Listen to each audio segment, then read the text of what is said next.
questions that we have at this point. We'll spend the majority of our time talking about the electric vehicle charging infrastructure RFP, that draft document that was posted online. And then we'll kind of talk a little bit about what the schedule will look like moving forward. So round one, DERA option and on-road, non-road. So if for those that recall, we were able to award 5 quality projects from the DERA option late last year. And I just thought it'd be useful for folks to kind of know where these projects are. So Steel Dynamics in Hendricks County was going to convert a diesel terminal truck over to an electric terminal truck.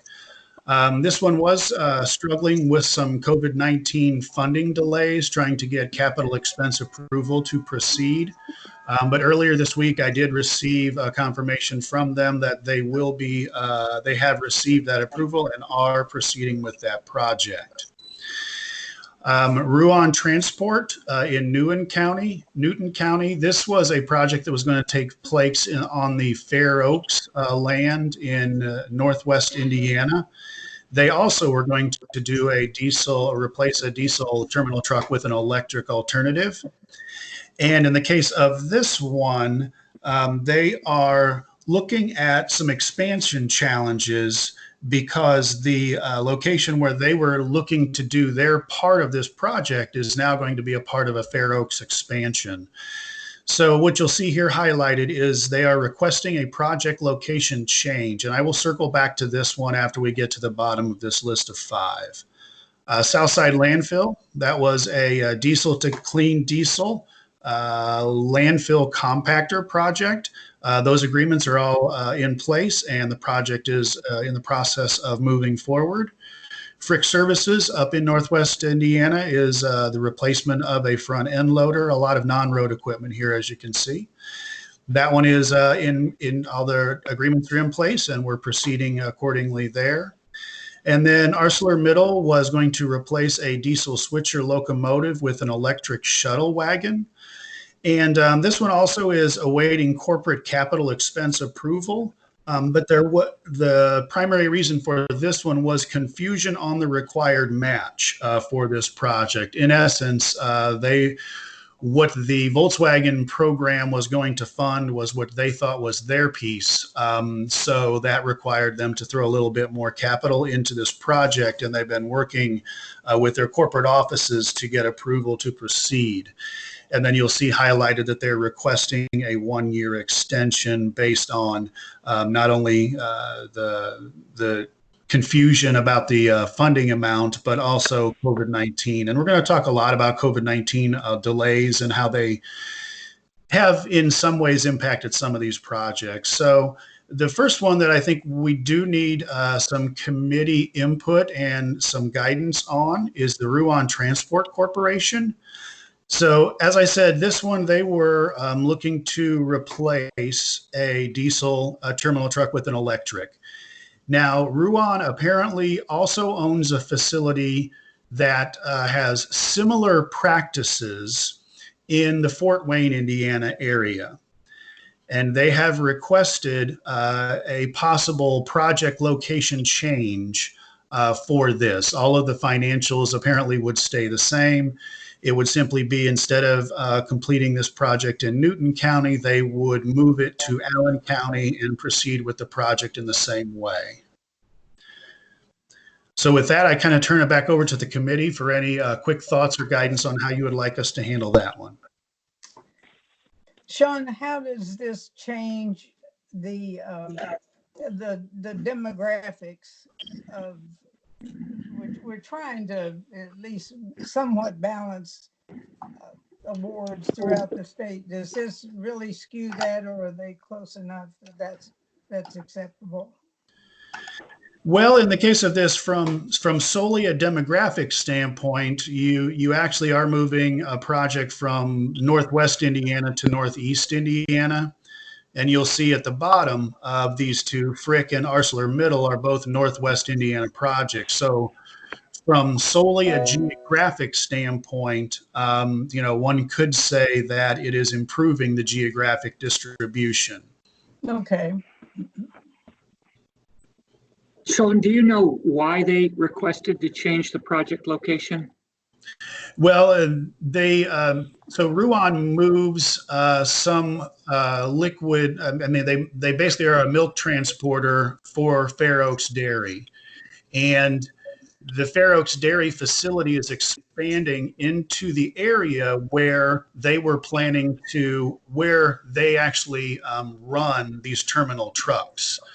So before they would want to put any money into infrastructure and everything that would go along with an electric terminal truck, Fair Oaks needs to kind of decide what this expansion is going to look like, where it's going to be, and how it might impact the footprint of where Ruan does what they do. Does that help? Yeah. Any other questions? Madam Chair, this is Kay Nelson. My question is, we had a very detailed scoring procedure to go through. Do the point values of the location cause any changes to that eventual score? Yes, they would.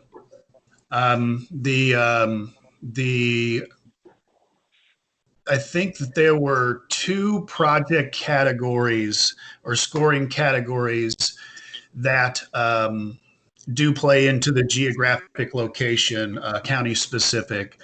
Those being how they are in the National Ambient Air Quality Standards, one versus the other, as well as kind of a combination of a variety of other factors per county.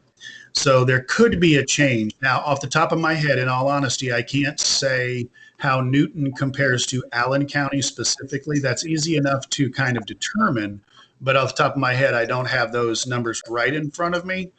Knowing that Newton County is not Lake Porter or LaPorte, it is reasonably possible that the scoring criteria would be roughly equivalent between the two as I think more about it. But I would want and would need to confirm that. Thank you, Sean. Yep. Well, this is Beverly. I understand their request for a change. It makes absolute sense to me. This is Jody Peacock. Just one other question on the scoring. It sounds like there's maybe a slight change in use. If you're moving equipment away from what was a Fair Oaks based operation and it's no longer part of that supply chain, if you will.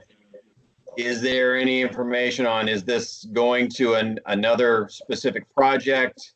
And not that I need to know the details, but does the use affect the scoring at all?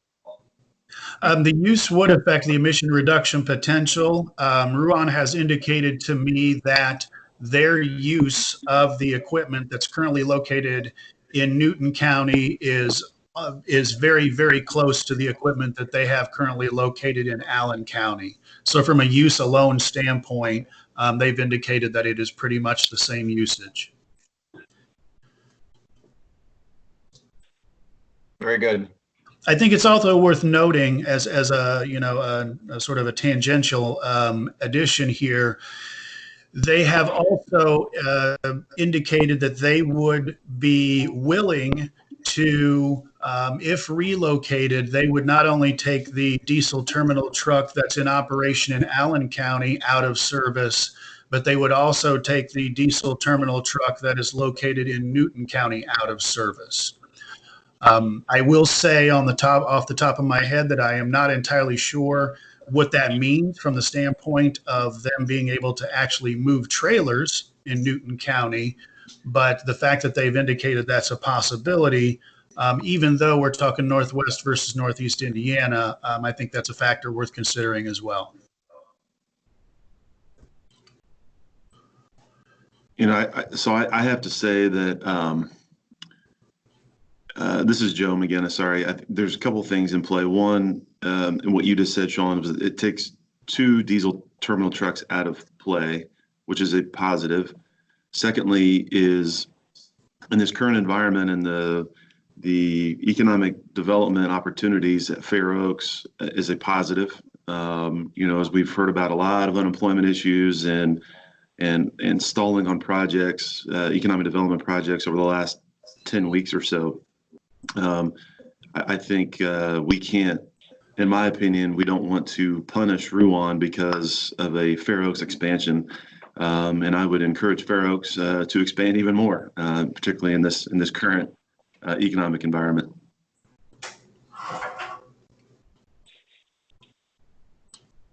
Any other questions?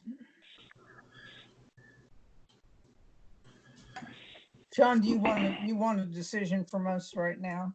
Yes, and what I believe that I'm hearing is a general consensus to allow Ruan to move this project to Allen County. If that is incorrect, somebody let me know.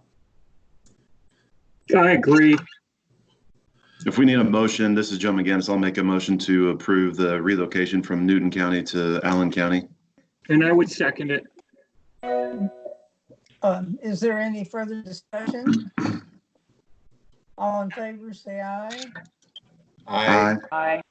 Opposed, nay. The motion's passed, so we'll approve the location change. Okay, Sounds good. Sean. All righty. Arcelor Middle, as I said, there was some confusion on who covers which part of the overall project. But they are formally requesting a 1-year extension, not only based on the confusion and trying to get the capital expense approval, but as many in the private sector are struggling now due to COVID-19, they also are. So the question at hand is whether or not to approve a request for a 1-year extension for them.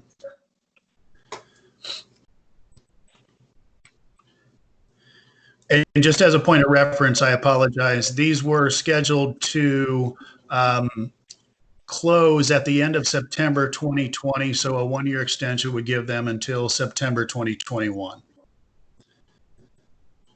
And this is Beverly and Sean. This doesn't affect your budgeting of these funds for next year at all, does it? No, this would be, the funds are kind of broken out in thirds based on the total for the DERA option and every other category. So no, it doesn't really have a direct impact. It would still be, from an accounting standpoint, it would be round one funds as opposed to round two. Okay. Other questions? Any discussion? Do I hear a motion to grant the request? So moved. Is there a second? This is Second Kay, by I'll McGinnis. second it. Oh, take it, Kay. Is further discussion? All in favor, say aye. Aye. Aye. Opposed, nay. The motion passes. Okay, Sean. All right, you're going to see a few more highlights on this one. We're going to go through it the same way. We'll go ahead and kind of rip through the update, and then we'll come back to the highlights because some of these are relatively similar. So a decision made on one may just have a direct impact on the others. So this was round one, on-road, non-road. If you'll recall, these are the ones that were awarded about a year ago, maybe a little longer than a year ago. Most of the awards were made in August of 2019, just to give you some perspective. And these are all set to expire in December of 2020. So we had, as you'll recall, 4 electric school bus projects. All 4 of our electric school bus partners have ordered their vehicles. They're set for delivery to be there on schedule. And as a matter of fact, there is one school system that has actually already received their electric school bus. So that's kind of exciting. Non-electric school buses, if you'll recall, we had 18 diesel school buses and 60 propane school buses. On the diesel side, 16 of those 18 have already been delivered, and 2 of the remainder are set to be here on time. On the propane side, 21 of the 60 have been delivered, 36 are on schedule, and you'll see highlighted 3 have not yet been ordered. So we'll return to that one. In our non-road category from the round 1 on-road, non-road, if you'll recall, we had a tugboat repower, which is our marine diesel. So where you see 4, it's because there are 4 engines, not 4 vehicles, but 4 engines. Those actually, even though it says 4 not ordered, the engines were ordered, and then due to COVID-19, it was delayed so much that the order was canceled. We have 1 electric truck project that was not ordered. The delivery contract was not renewed. This was a local delivery truck that was going to be all electric, but the contract that they were counting on to use this truck was not renewed. Electric ground support equipment. If you'll recall, this was an airline at Indianapolis International. They were looking at 8 pieces of ground support equipment. Those have not been ordered, and it appears that there was a third-party funding of infrastructure expectation that wasn't clearly identified in the application. That did create some delays and some challenges. The electric rail replacement. This was a diesel switcher to an electric rail car mover. It's on schedule. The infrastructure is ready. They're just waiting on delivery of the rail car mover. And then in our regional haul category, we had 15 CNG trucks that were going to be a part of a regional haul program in Southwest Indiana. None of these 15 have been ordered. It was due to infrastructure delays. And we'll talk a little bit more about that one as we get through here, because we're going to have in the coming slides, I'll have some kind of recommendations on things that we could consider. Transit buses. We have 2 electric transit buses in Northwest Indiana. They're ready to order after they get board approval to move forward. They've identified the vendor and things are looking pretty promising there. We had a 2 electric transit bus project in Northeast Indiana that does not appear to be progressing due to a lack of third-party funding. And then we had 5 CNG transit buses. Those are all ordered and should be here on time. Our short haul drayage haul trucks, 47 diesel, 36 are delivered, 11 should be on time. CNG, we had 5 of those. Those are ordered, expected on time. And then we had 1 electric short haul truck, similar to the delivery one we had up top. In this case, it also has not been ordered, and they're awaiting acceptable insurance rates. This appears to be something that might have caught the applicant off guard, the amount of insurance that is necessary, or the cost of the insurance to cover an electric vehicle. And then on the refuse hauler side, we've got 6 of those were CNG. 4 of them were ordered and should be on time. 2 are not ordered due to an administrative change or administration change. So those are the highlights, and now we'll kind of slide into what the considerations and our recommendations for the committee would be as we move forward here. So these coming, I think, 3 slides are just pulling those yellow highlights out, if you will. So the first one in the list is Lake Station Community Schools. Lake Station was going to do 3 propane school buses. They have ongoing vendor research since they were awarded in August of 2019. It's for your reference, this is the only school bus project that has not proceeded to date. So our recommendation would be kind of the first tier recommendation would be to allow Lake Station 30 days to order these buses and move forward with the project. And if they do not do that within the 30 days and demonstrate that they have, then we would recommend rescinding the funds due to a lack of progress and add these funds to the future years non-electric school bus allocations. So let's talk about this one first. I'm open for questions, or I'm open for any recommendations. Sean, can you help me understand if no progress has been made to order? You said that ongoing vendor research has been going on since August 2019. Have you had conversations with Lake Station that indicate that, 30 days they'll actually order it? Or is that just an idea that we just give them 30 extra days? I just don't know whether or not they'll actually do it in 30 days, especially given the issues with people being in the office with coronavirus, et cetera, et cetera. Sure. Really good question. What I would say is, and I think a little bit of background here on all of these projects, just so folks are aware, I reach out to all 34 of our applicants probably every 2 months or so.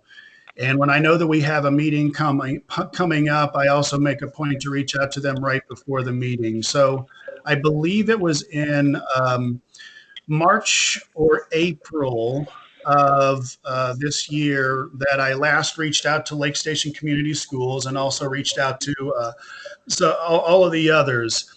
And in that March-April timeframe, the response that I received when asked if there were any challenges related to moving forward since it was awarded in August, the response that I received was that they were still doing their due diligence on these buses. Propane school buses are not necessarily new technology. So, coming back to your question about whether they would order them in the next 30 days, it's possible that this would give them a deadline to move or don't move from, or it's possible that it would have no impact at all. Does that help? Yeah, this is Beverly. It helps me. 30 days may not be enough if in fact we want to give them an extension at all. But the time they may have to advertise this, I'm not sure, but they may have to advertise it. They may have to have a public hearing because of the money involved. I'm not sure, but there's a chance 30 days wouldn't be enough.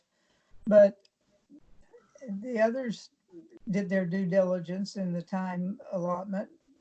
So, I'm kind of running out of sympathy for this one. All right, and I appreciate that comment. I think one thing just worth adding is I would say most of the school systems in Indiana are purchasing their buses off of a kind of an agreement that's already in place with CIESC, which is sort of a coalition that's sort of oriented around around schools and school purchases. So from a competitive bid standpoint, it appears that most of our schools in Indiana are just buying off of that CIESC price point. And that's probably why all of the others have been able to proceed on the schedule.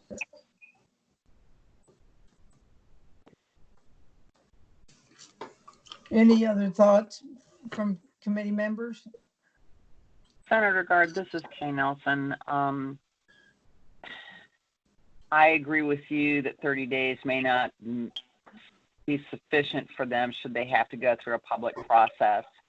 And as such, rather than the recommendation just be allow 30 days for order placement, perhaps wiggle some language in there to provide for an extension should public participation meeting requirements need to be met. And then proceed to the next step of, if that first recommendation is not met, rescind the funds. I would imagine that schools don't have a clue how their finances are going to go this fall, and it could very well be a fiscal decision for them at this stage, and make it easier. I'm not sure how easy that would be to do on a call like this.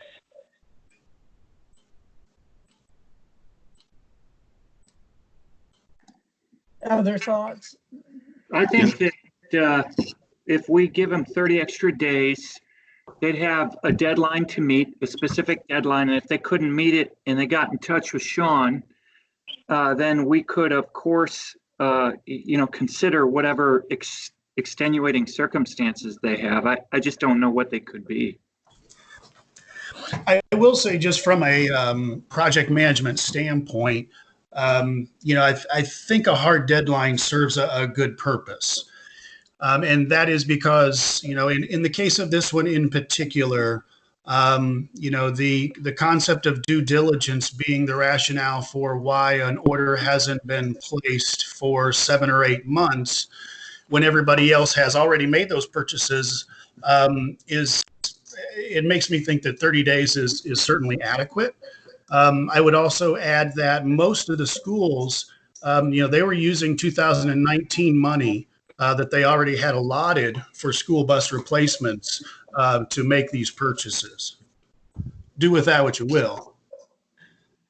Yeah, so this is Joe McGinnis. I would agree with the recommendation. I'm looking at the chart, the document that there were 11 other schools that were able to procure these buses, and some of them have been delivered. Some are going to be delivered later this year. My hang up is especially after showing the kind of what sealed it for me is that there is a procurement document out there that many of these schools can order from, which eliminates the need for public bidding and all of those other things that tend to draw out the process, to lengthen the process. And so they've had access to that document. 11 other schools have executed on that document. Some of them, including like Wayne Township, 14 buses. They were able to pull that off. Warren Township was 9. There's some large school bus purchases here. Lake Station was 3. And so I think 30 days is adequate. If they can't pull it off in those 30 days, then on the 31st day, we're approaching a 1-year anniversary of awarding these dollars, especially after if we extend it another 30 days. And then if they can't, then I think we should take those dollars and add them to the next call for this same these same similar types of projects. This is Beverly Gard. I agree with Joe on this.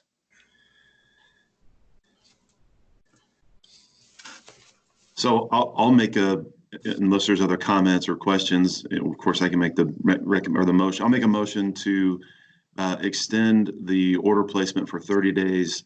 Upon the 31st day, the funds will be removed and placed into the next call for the similar projects. Is there a second? Second. Any further discussion? Sean just has a quick clarification question, and that is, are there any contingencies that would be placed on the 30 days, or you've got 30 days to pull the trigger, period? My motion would be 30 days to pull the trigger, period. Is there any discussion before I call for a vote? Given the fact that the other school districts managed to buy or order these vehicles, I agree with Joe. This is Kay, and with those further explanations, as Bruno mentioned, that Joe provided, I agree with his recommendation as well. Okay, all in favor say aye. Aye. Aye. Aye. All opposed, nay. The motion passes. Okay, Joe, or Sean. This All is right. Scott with IDEM. Yep. I just wanted one clarification, please. Was that Jody Peacock that seconded that motion? It was, yes, Scott. Okay, thanks. I just wanted to clarify for the record. No problem. Okay, Sean. All righty, thank you. So the next one is MM Transportation. It's a kind of an offshoot of Mulzer Stone. This is the tugboat project. As I mentioned earlier, they did order the engines, and then due to COVID-19, the engines got really, really delayed, and then they ended up getting canceled. In this case, based on continuous, this has been an applicant that has been really, really good with progress reports, not only when asked, but providing them on a regular basis also. So I think there is clearly a goal and an intent to complete this project. They're asking for a 1-year extension, and that would be IDEM's recommendation. Given the explanation, I'd move to grant them the extra time. Is there a second? Madam Chair, this is Kay Nelson. I will second this motion.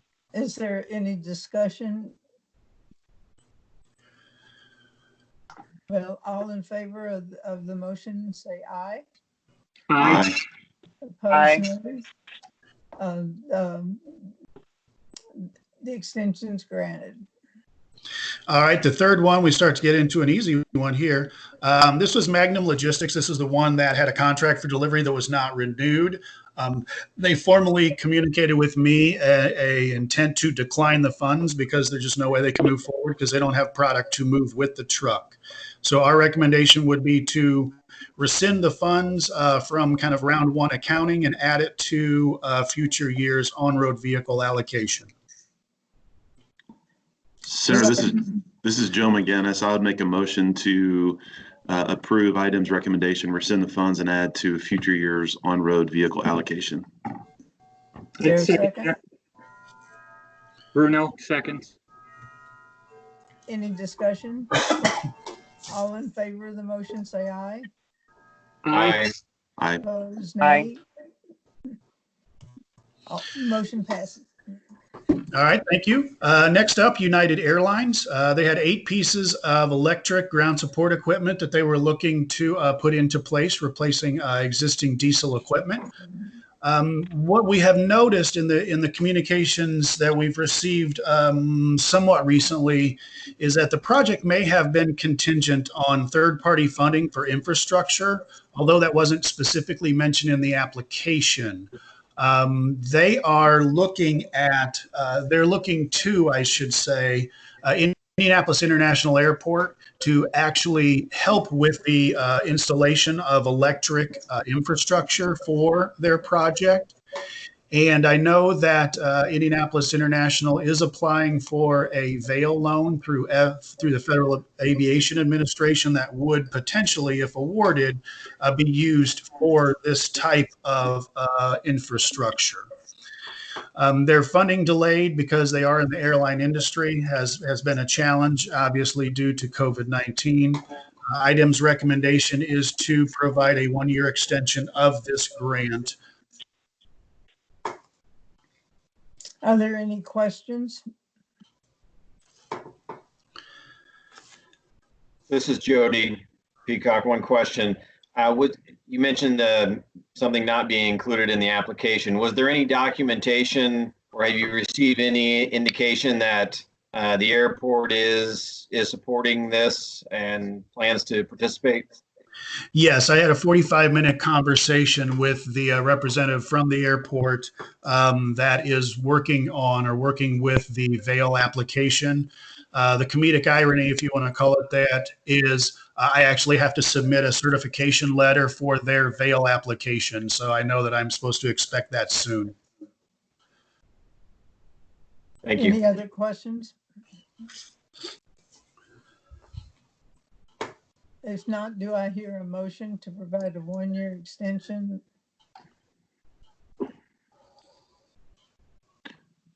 This is Joe McGinnis. I'll make a motion to approve the item recommendation of a 1-year extension. There a second?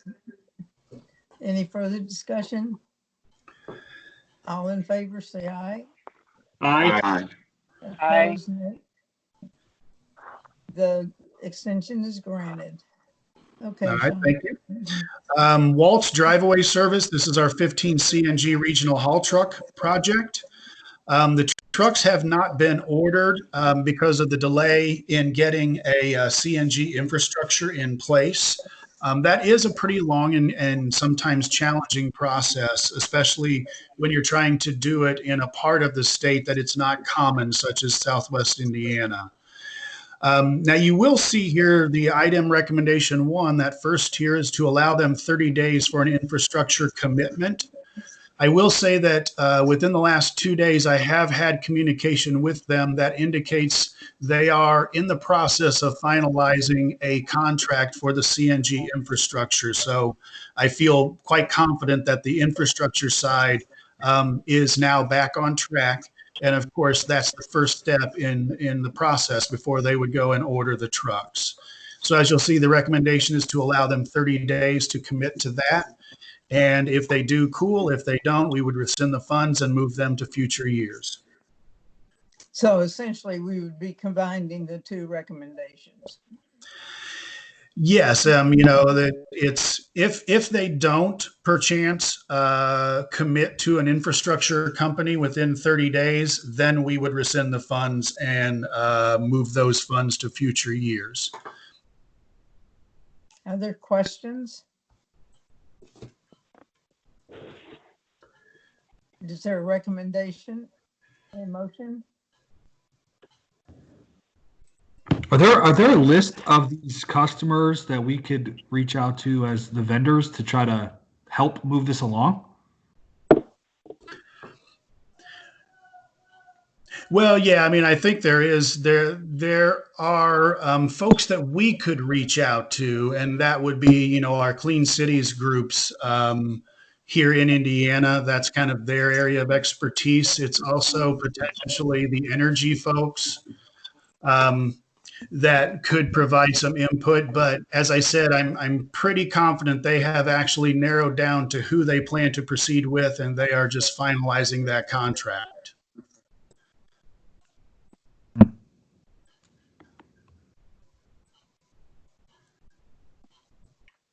I can go ahead. This is Jody Peacock. I'll make the motion to allow 30 days for the infrastructure commitment. And if that is not met, to rescind the funds due to lack of progress and add that to future years at on-road vehicle allocations. Is there a second? Kay Nelson, second. Any further discussion? All in favor, say aye. Aye. Aye. Opposed, say nay. Motion passes. Okay. All right. Sean. This is our last page. So Fort Wayne City Link was our other, I apologize, I just peeked ahead. It's not our last page, but the others are pretty straightforward. Fort Wayne City Link was our other electric transit bus program that was awarded. And this project was contingent on them receiving third-party funds that ultimately did not materialize. As opposed to the other electric transit bus project where they had funds in-house and ready to roll, CityLink was kind of counting on getting an additional grant so they could match the two grants together to cover the cost of this project. I've had ongoing conversation with the point of contact at CityLink. They are continuing to apply for additional funds, but there are no current funds in place to use in addition to the Volkswagen funds. So based on all of this, our recommendation is that we would rescind these funds due to the lack of progress and add it to future years on-road allocations. I would make a motion to rescind the funds and add them to future years on-road allocations. Is there a second to that motion? Second, this is Jody. Any further discussion? All in favor, say aye. Aye. Aye. Opposed, nay. Motion passes. Thank you. Just a quick Madam Chair, Yes. this is Kay, and I couldn't get my mute button off fast enough. I don't disagree with the vote, but I did have a question for Sean. As we were determining our scoring procedure and process, however long ago that's been now, the third-party funding was an issue that we debated with as far as determining value and availability before making a final vote. I just hope that going forward, these examples where third party has fallen through, that they're providing item with some really good intel so we could possibly could have further discussions on that the next iteration of voting and scoring. That was all. Thank you. Okay.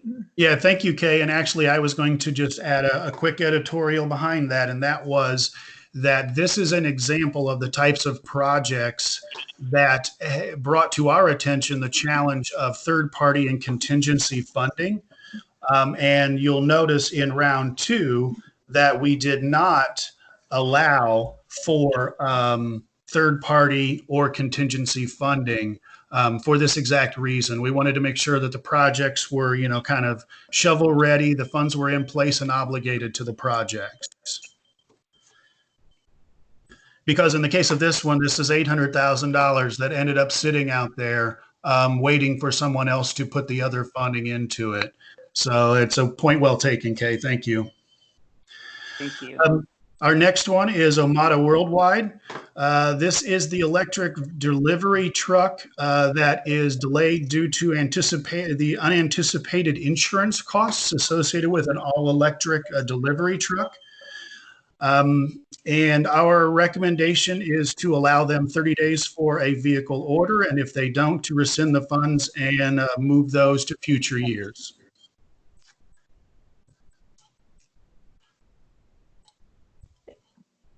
Any questions? Madam Chair, this is Kay. Sorry to be a pest. Just out of curiosity, has anyone else expressed concern about their insurance rates being elevated with these types of changes, Sean?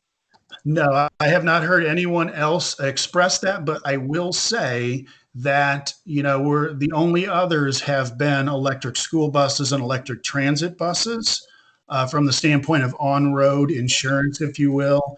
So this is a relatively new technology in comparison to those, so that could play into it.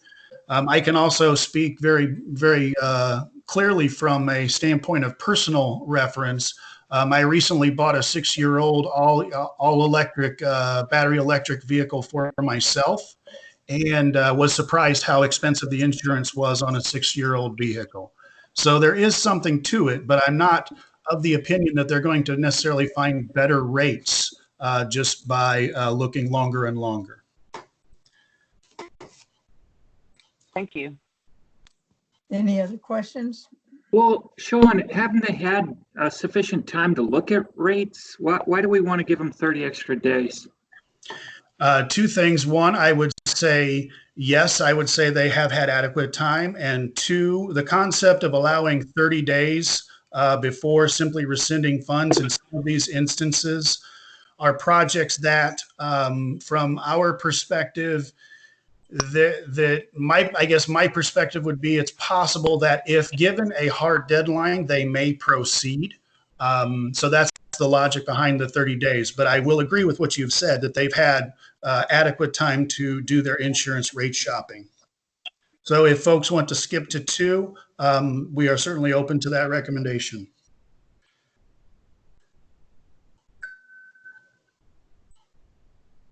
Given these other ones 30 days, why would you give them? Madam Chair, this is Kay, and I think we should be consistent in our recommendations. So a 30-day extension is not necessarily outrageous. I wouldn't support a 6-month, but a 30 days I think is satisfactory for consistent use. Yeah, I think that's a good point. You want to make a motion? I move that we allow 30 days for the vehicle order to proceed, and should the conditions in recommendation 1 be not met, that rescind the funds due to local lack of progress and add to future years on-road allocations. Is there a second? Joe McGinnis with a second. Any further questions, discussion? All in favor, say aye. Aye. Aye. Opposed, nay. Motion passes. All righty. And this, I promise, is the last page. One easy one, and then a question for the committee. The city of Seymour, if you'll recall, they had 2 CNG refuse haulers. They did not order these refuse haulers due to administrative change or an administration change. When they moved from one administration to the other, the priorities of one to the other changed as well. So our recommendation is that we rescind those funds due to the lack of progress and move those funds to future years non-electric. Any questions? Actually, this would be moved to future years on-road allocations, not non-electric as it may say on the slide. Okay. Is there a motion to and reflect the change?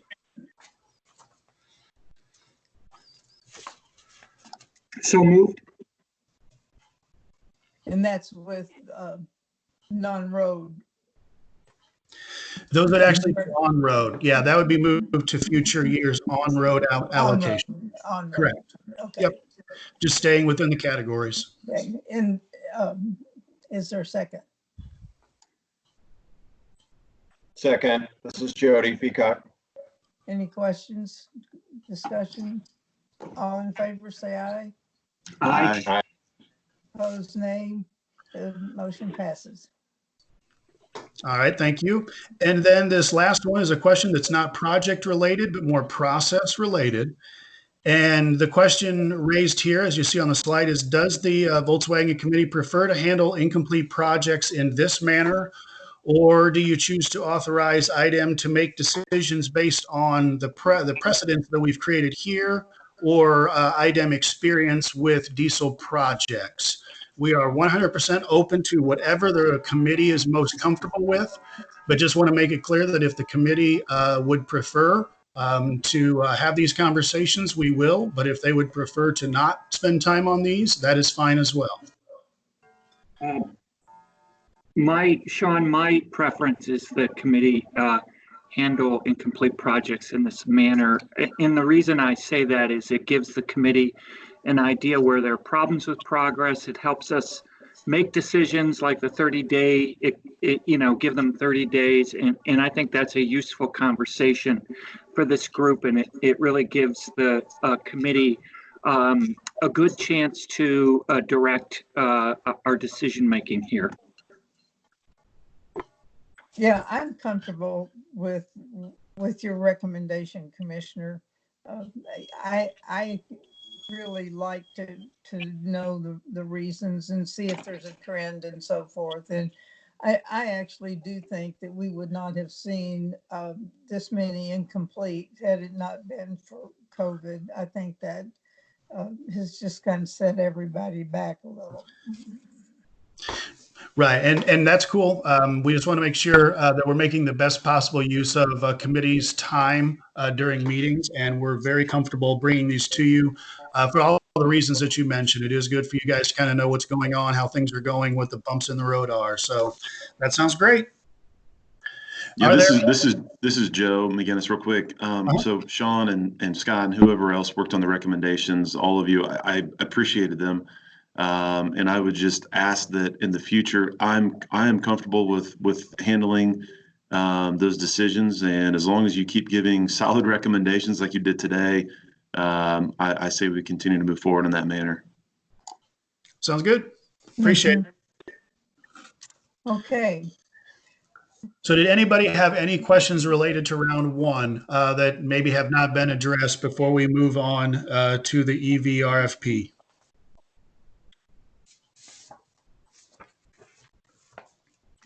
Okay, EV. All righty. Well, before we kick it off, I just want to say that, I want to remind everybody that this is a draft RFP that was developed based on responses that we received when we put out their request for information, as well as some of the input and insight and recommendations and preferences that the Volkswagen Committee voiced with us in our January meeting. This RFP is designed to be a good starting point for conversation. And I think it's important to note that the entire document is certainly open to suggestions and edits, but there are some key points along the way that I'll highlight as key decision points as we go. Not going to spend a lot of time on this, just a brief overview and reminder of what we kind of did here when we put out that request for information. We got about 30 unique comments. There was wide support for a DC fast charging network, as you can see. There was also support for level 2 charging. There was support for a funding split between DC fast charge and level 2 charging. And the variation of how folks would like to see that split seemed to be a pretty wide range. And there was also what seemed to be a preference from the RFP for one round of funding. And if you'll recall from our January meeting, Those things, I believe that the committee was pretty supportive also with the split between DC Fast, Level 2, and one round of funding. So if you'll recall, also in January, we kind of had some key decision point questions. And just as a point of reference and reminder, these are the questions that were asked and kind of what the desired focus was as voiced by the committee. And that was, should the EV chargers be installed where EVs, electric vehicles, are currently registered, or based on a maximum distance between charging locations? And the committee supported the concept of focusing on distance between charging locations over just where the EVs are currently located. Mhm. The other decision point priority was, should the priority be DC fast charge along with interstates and highways, or level 2 with shopping destination multi-unit housing locations? And the consensus of the committee was that DC fast charging should be a priority with level 2 supported in appropriate locations. How should the funding be split between the two? The committee felt comfortable with 90% to DC fast charging and 10% to level 2. And how many runs rounds of funding, as we've already talked about, a single round was what was preferred. So we can now get started with walking through the RFP. So I'm going to be messing around my screen here. So everybody bear with me here while this may or may not work smoothly. We're going to find out.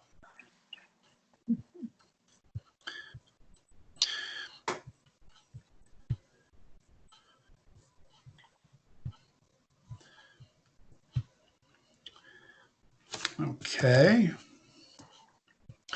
Because I am not currently seeing my connection to the meeting. This is tough.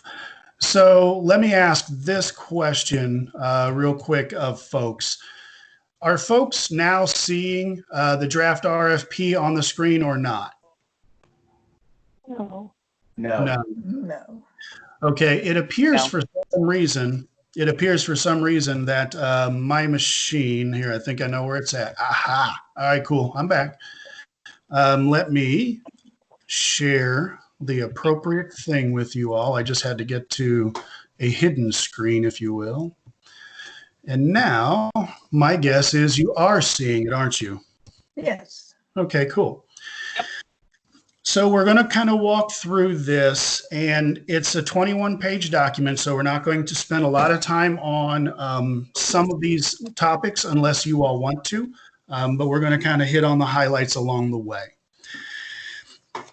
So as we go through, let's see, I have to shuffle my papers here.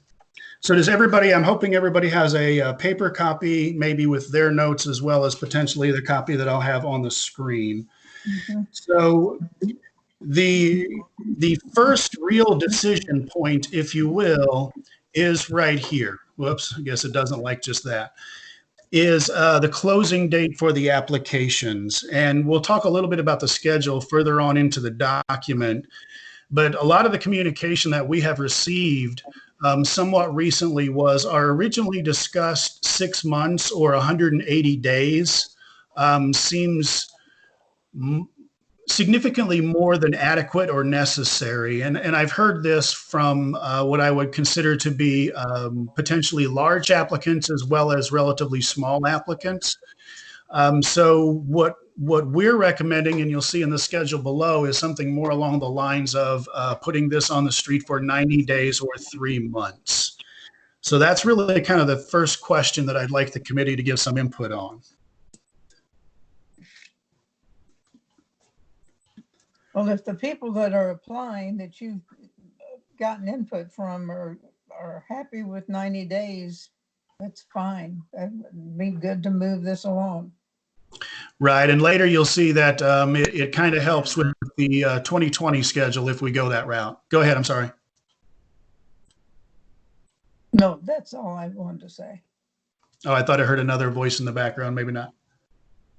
Any other comments, or is everybody comfortable with 90 days? It's 90 days unless we hear objections. Okay. Yeah, I'm comfortable with 90 days. All right. And I think that one of the things to kind of be ready for and prepare for is as we walk through this RFP, I know that we have somebody from IDEM that's kind of monitoring the comments section. And this is likely where we're going to get a lot of comments or questions or whatever. So, some of these things we may decide, but we may want to revisit after some additional conversation if need be. All right. So I'm going to scroll on through here to get to the next kind of key decision point, if you will. This, what you see on the screen on page 2 is just sort of the overview of Volkswagen. 2 and 3 just kind of gives a basic financial overview of how the funds have been sort of separated out. And then when we get towards the bottom of page 3, into the top of page 4, you're going to see table 2, which is EV charging equipment and allocated funding. This is just basically taking that 90% and 10% of our 6.15 million and applying it to each of these. So this just puts it in a hard dollar figure. But that does take us really to our, I guess I would say, our next key decision point, and that is whether we are comfortable staying with the 90% to DC fast charging and the 10% to level 2.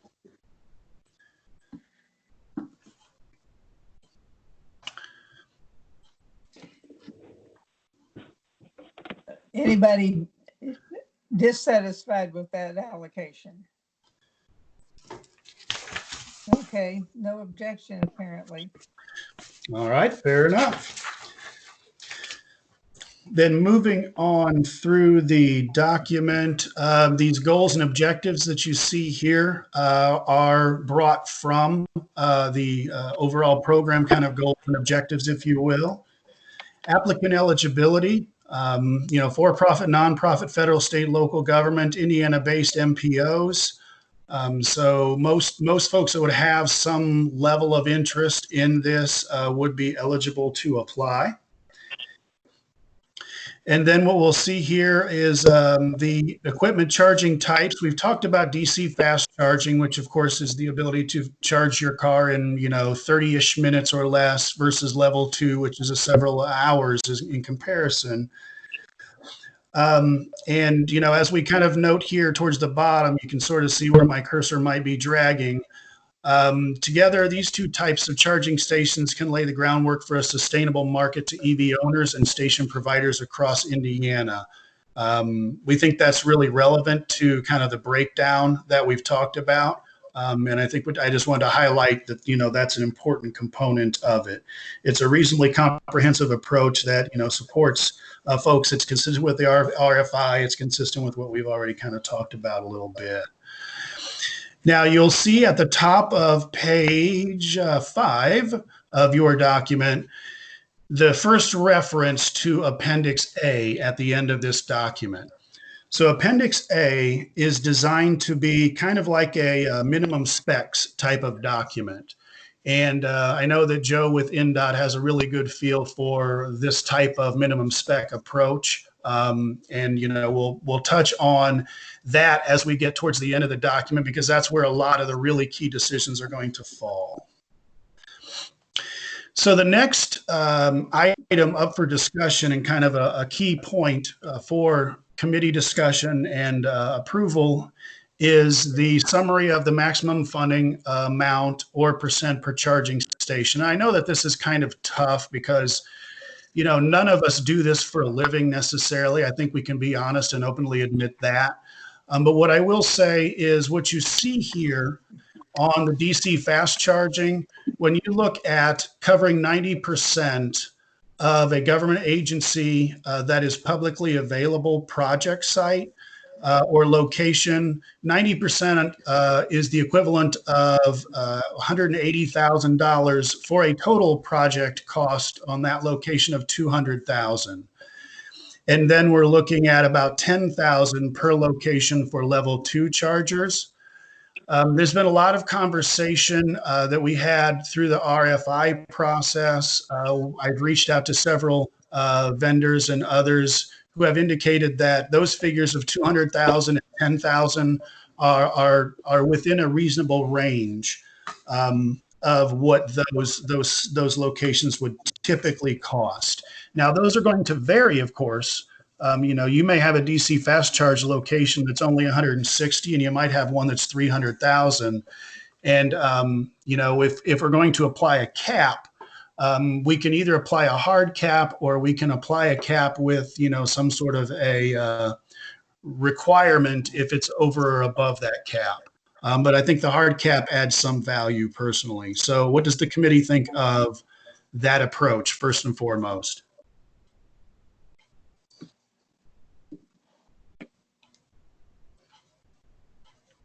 Joe, you've dealt with these sorts of contracts and bids and so forth. What do you think?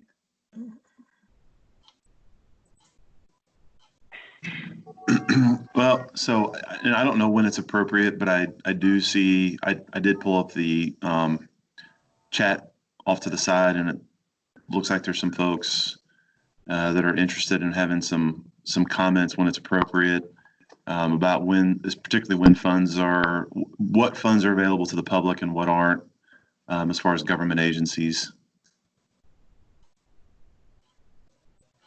Well, Sean, it would be nice on some of these to know what the stakeholders feel. Can we mark that to come back after stakeholder discussion? Absolutely. And just, once again, just the reminder and on that is, these are figures that are reasonably consistent with what we've seen across other state RFPs for this type of equipment and this type of project. And we'll come back to that after we've had a chance to kind of hear some of those comments. Okay. All right. So scrolling on. Kind of the next key thing that we want to sort of talk about here, if you'll recall in January at our meeting, the concept of federal highways, alternative fuel corridors was brought up as something that was really appealing as sort of the focal point for a EV charging network in Indiana.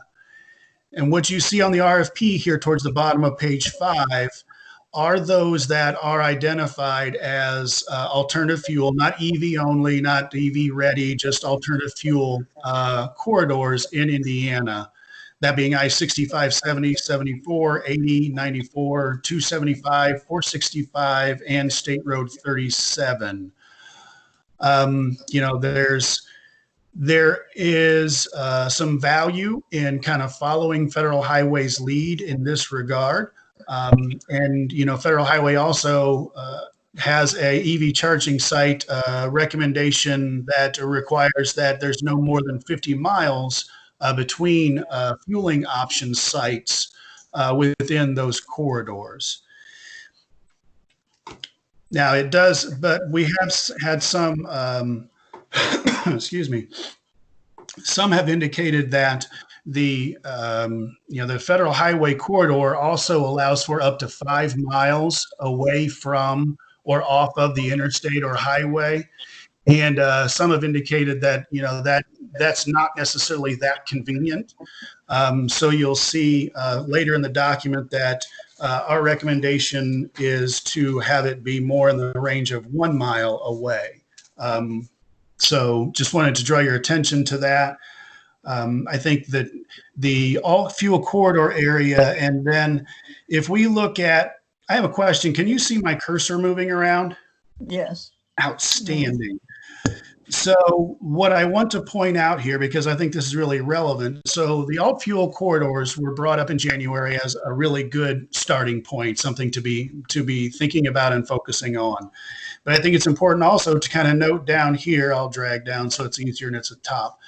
So towards the top of the screen, you'll see also a comment that focuses or states that These corridors are good for long distance EV travel. DC fast charging component is focused on, but not limited to. And I think it's really important to note that we're focusing on, but not limited to, locating DC fast chargers along those corridors. And then this is where it makes that first reference to no more than 1 mile off of those corridors. So that becomes kind of an important part of our conversation also, that being whether we want to leave the language as is, focusing on the federal highway corridors as they are designated, or whether we want to include additional highways and byways specifically, or whether we want to make it really, really clear that although the focus is on these corridors, that does not mean that those are the only locations that are eligible for DC fast charging sites. I mean, it says that in this area that I'm kind of wandering with my mouse, but do we want to maybe broaden that statement? So with that, I'll leave that to you guys to converse. Are there any thoughts on that? Madam Chair, this is Kay. I can recall at the very beginning of this advisory board meetings raising the concern about how to ensure that we weren't duplicating other initiatives' efforts and or how to coordinate well from a distancing standpoint. I certainly encouraged following the FTA's, that's the right acronym, federal highways, routes that have been identified, but what guarantee is there that, we don't accept an application for consideration and then find out that federal highway is putting one up a half mile down the road? Well, it's a good question. And I will say that federal highways corridor designation has nothing to do with the installation of sites. They do not install alternative fuel sites. They just kind of identify these as key areas where folks should install sites, and they kind of create them as sort of sign-ready corridors. So as sites are developed, they would drop signs in there to let folks know there's an EV charging station ahead. That's kind of what the corridor is more focused on. It does not install sites. Yeah, this is Joe. I would concur with that, with Sean's comments about, and Kay, it's at FHWA, Federal Highway. I would highly doubt that they would ever come along and install the EV charging, any infrastructure, and even in NDOT, we have 29 rest areas or welcome centers around the state. And even those are fairly highly regulated, not just by us, but by Federal Highway on what can be placed in those locations. Vending machines, for example, is the extent of what we can offer at those locations. So, if there was ever going to be a charging station at those locations, it would have to be installed by NDOT, and would not be able to authorize any, it's the way that Congress has it right now. We can't even, so if we would put one of these stations there, we can't charge a truck or a car or whatever the situation is to hook up. Thank you. That's very helpful. Does the Department of Highways have money appropriated in your budget at all for installing any of these? I wish, Senator, I could tell you what we have money appropriated for right now, but the lack of vehicles on the road and gas prices being down has severely impacted who we are or what we're going to be able to do into the future. Mm-hmm. I will tell, unfortunately, I will tell you that we do not have any funds allocated for any such infrastructure. We are, and I think I may have mentioned this in the last meeting in January. We are doing research and development with Purdue University and some private partners on what would it look like if we could bury such equipment in the roadway and charge vehicles, particularly semis and the larger heavy haul trucks, while they are driving down the road. But it is brand new, research and technology that we're going to continue to explore, because we do have partners like Purdue and able to do that with students and professors. But as it is right now, we do not have any funds appropriated for anything like that. Okay, thank you. Other questions?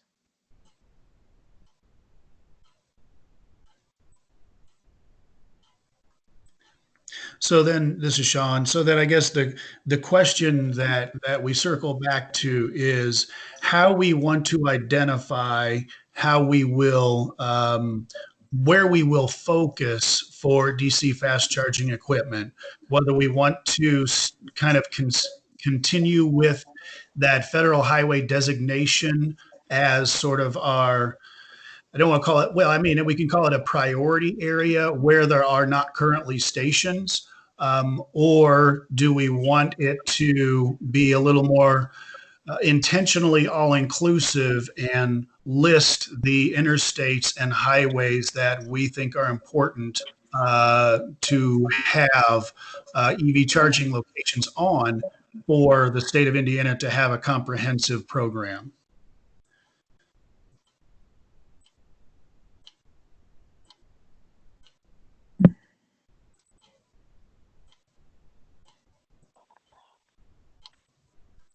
It's a quiet Chair, room. this is Kay.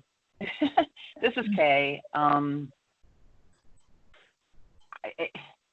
don't want us to be strictly pigeonholed, but I do think there is significant value in sticking with the large, more frequented used roadways for installation of the charging stations. And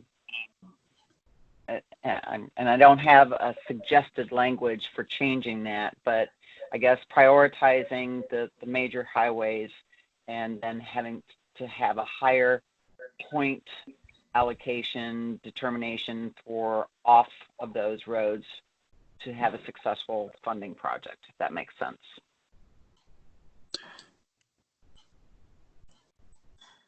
Yeah, that makes some sense. I guess the question then becomes, do you want, because obviously you're going to see a revision here, electronic at some point in the near future at a minimum. The question is, do you want, or would the committee prefer that we are explicit with the highways and interstates, or that we just generally focus on highways and interstates with a priority on those that are alt fuel designations? That's the kind of, I think that's the struggle that we're kind of having right now. Because if you look at, you can tell just by looking at the specific list on the corridor list, there are areas of the state that it really doesn't clearly address, because 37 is, soon to be completely 69. So even though 37 and 69 are on there, it doesn't necessarily reach all the way to northeast Indiana. You see what I'm saying? There's some gaps there on the federal highway side. So just looking for how you would like us to work the language to fit your desires.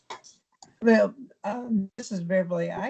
I guess I would prefer that you have some discretion in naming those interstates and highways. Sometimes the feds are pretty slow updating things, and I think you're probably much quicker. Fair enough. And for whatever this is, that it may or may not offer any assistance, but again, this is Joe McGinnis. We have, and it's anybody in the public, anybody that's listening, you can get on there. If you get onto the NDOT website, and you can pull up traffic counts of any interstate, highway, county road, for example, in the state of Indiana. You can zero in on a specific road, and it'll give you an average daily traffic volume based off of a 30-day average. And so you can pull that up. So for example, I-65 is the most traveled interstate in the state from border to border. US 31, north US 31, like Marshall County and up and through like Fulton County. So the North Split, for example, here in the near north side of Indianapolis, sees about 180,000 cars through that. On a normal pre-COVID is about 175 to 180,000 vehicles per day. You get up into, because I saw US 31 pop up on the chat. US 31, particularly like in Marshall County, Fulton County, is about 9 to 10,000 vehicles per day. You get on the newer segments of I-69 south of Bloomington, sections 2, 3, and some of 4. It's very limited. If you travel from Indianapolis to Evansville or vice versa, not a whole lot of traffic through that area, and there's not very many locations to pull off and to fuel up or to charge in this situation or to use the restroom or whatever you may need. But it's a valuable resource. I use it a lot. Oftentimes I'll send mayors and other folks, elected officials, to that website. But like I said, it's free. It's open to the public. It's kind of interesting. You can kind of pull it up and check out what those average daily traffic volume counts are. Yeah, that is really interesting, Joe. I'd say great minds and all of that, but I'm one of them, so probably not. I've already reached out to Jay Mitchell at NDOT with a sample of what another state has done that would show that average annual daily travel for different segments, and asked him from his perspective how complicated it would be to put together a map if we gave them the specific roadways that we were looking at. He indicated that would not be too big of a challenge in his eyes, as long as we give him a couple of weeks to kind of put it together. So if we wanted to go that route, and we'll talk about that actually, as I believe one of the first things in attachment A, NDOT has already has the ability to give us what we're looking for there, and it would include interstates and highways as well. So that's a great reference.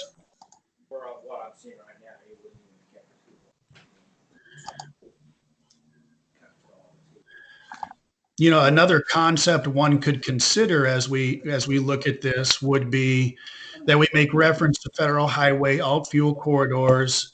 We identify Indiana highways as maybe, priority 1, or Indiana interstates as priority 1 locations, and, highways as priority 2 locations. Yeah, I mean, I don't know. I'm just throwing concepts out there for the committee to provide some thought on and some response to. Replacing everything.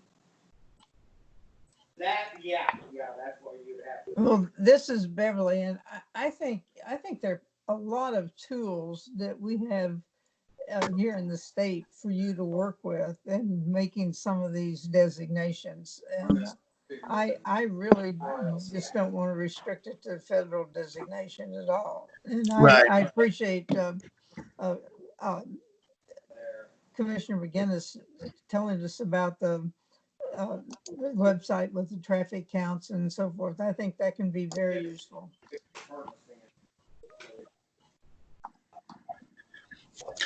Okay, so I think what I will do is I'll make a loose reference to federal highway with a focus on Indiana interstates and highways as well. Does that seem reasonable?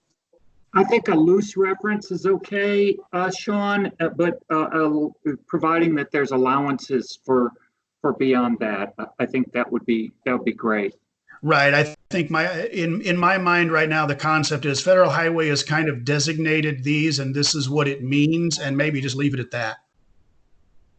Sounds good to me. Others? This is Kay. I'm good. Yeah. I hear no objections. All right.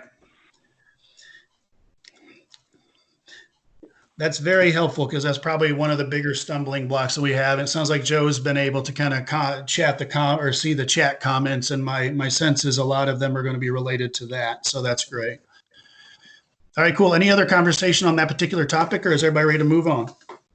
Yeah, real quick, Sean, I just posted the link on the chat to the map where you can, that interactive touchscreen type map where you can go pull that information up. So I just posted it to the chat. Okay, cool. Thanks. Yeah, I think those that are looking to potentially apply might find that really, really helpful also. Mhm. Okay, I think we're ready to move on. Cool.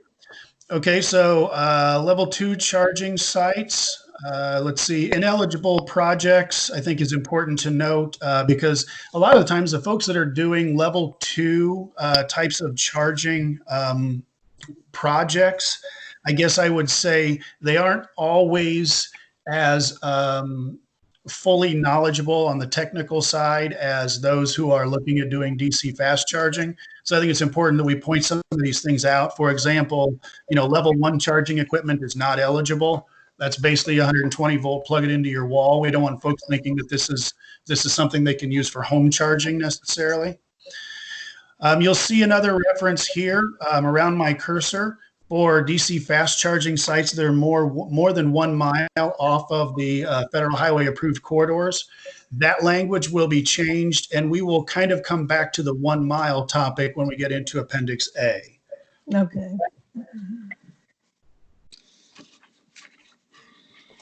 Let me check my notes here.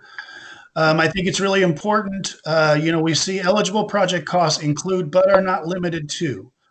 That's what we've been talking about a lot today is we want to try to create an expectation, but we also want to allow for a little flexibility. And there are some places where we can be more flexible than others, obviously. But for example, these are the types of projects that are eligible for funding. DC fast charging, you can read all of these pieces and parts. I think one of the things here is you'll see that the initial networking subscription activation fees and such for a charging network, our recommendation is going to be that everything is networked. And the initial setup of that is an eligible cost under our recommendation from what we've seen in some of the other states. But then when we kind of scroll down to the costs that are ineligible, you'll see that it talks about ongoing or annual networking subscription fees. And I think that just a relevant point to kind of note here is it's my understanding that a lot of these network and subscription fees can be built into a maintenance agreement from the vendors. And we do have a requirement on the maintenance agreement, just like we talked about in January, that's really important. We do have a requirement for that in attachment A that we'll talk about as we get a little deeper into the document. Did anybody see anything in eligible, ineligible that created any heartburn for the committee? Well, Sean, I wondered, and I feel kind of dumb asking the question. When you talk about initial networking or subscription activation fees for whom, to whom, all of that, I'm unclear. No worries. Yeah, that would be the applicant. So the person that's doing, or the company, entity, whatever, that's doing the installation of a charging location, whether it's DC fast charge or level 2, it would be sort of that setup cost to make sure that the equipment can be networked. Think about it kind of like, from a home environment, think about it like the installation of your router in your house. If somebody comes out and sets that up for you. Does that help? Yes, thank you. Cool. Anything else on the eligible and ineligible? All righty, let me page forward here. So funding and cost share, we've kind of talked about that. That just kind of details how it's more or less calculated. We've got these caps that we've sort of talked about. Anything beyond those caps is their mandatory cost share. Disqualification for funding. If you do all the right things, you won't be disqualified. Award timeline and requirements. That's kind of the next thing that we want to talk a little bit about. So we have talked about the 90 days, putting the RFP out for 90 days. It seems that the committee is comfortable with that. I believe that we had a motion for that even. And this schedule is based on what I believe to be somewhat reasonable from a timeline after those 90 days or at the initiation of the RFP. So the proposal receipt deadline, 12 weeks equals 90 days, more or less. That would then give us 4 weeks to kind of look at, review, prioritize, and select projects. It may be that that's enough. It may be that that's not too much, but I'm of the opinion that we want to make sure that we give ourselves a good amount of time, but not too much time. We want to, we want to keep these projects moving. We want to get this stuff on the street. The notification would happen roughly a week after. Grant agreement's fully executed about 4 weeks after. It realistically, if all goes according to plan, it happens faster than that based on our new system.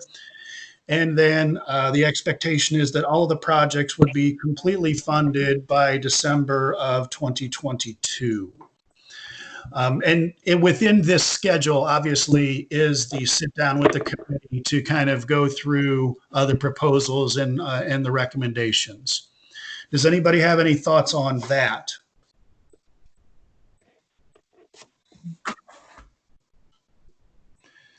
All right, hearing none, that'll be kind of the schedule that we'll shoot for collectively.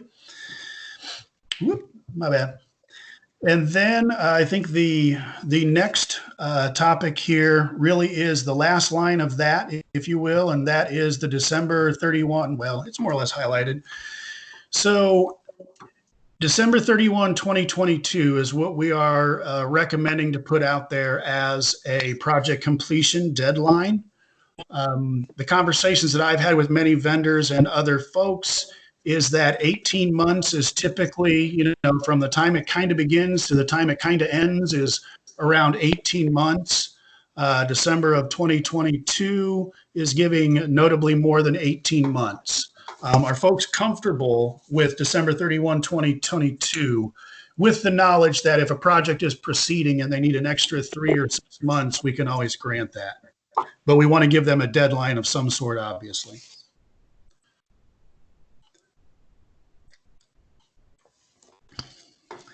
I think it's okay. All right. Fair enough. Hearing nothing, we'll continue to roll there. This I thought might be something that the committee would be interested in kind of knowing how this is working, and grantees should expect to allow a minimum of 90 days for reimbursement processing. This obviously works through the Volkswagen Mitigation Trust with Wilmington Trust. I've developed quite a relationship, I would say, over the COVID-19 era with our point of contact at Wilmington. We both have each other's personal cell phones, and we seem to call them a lot.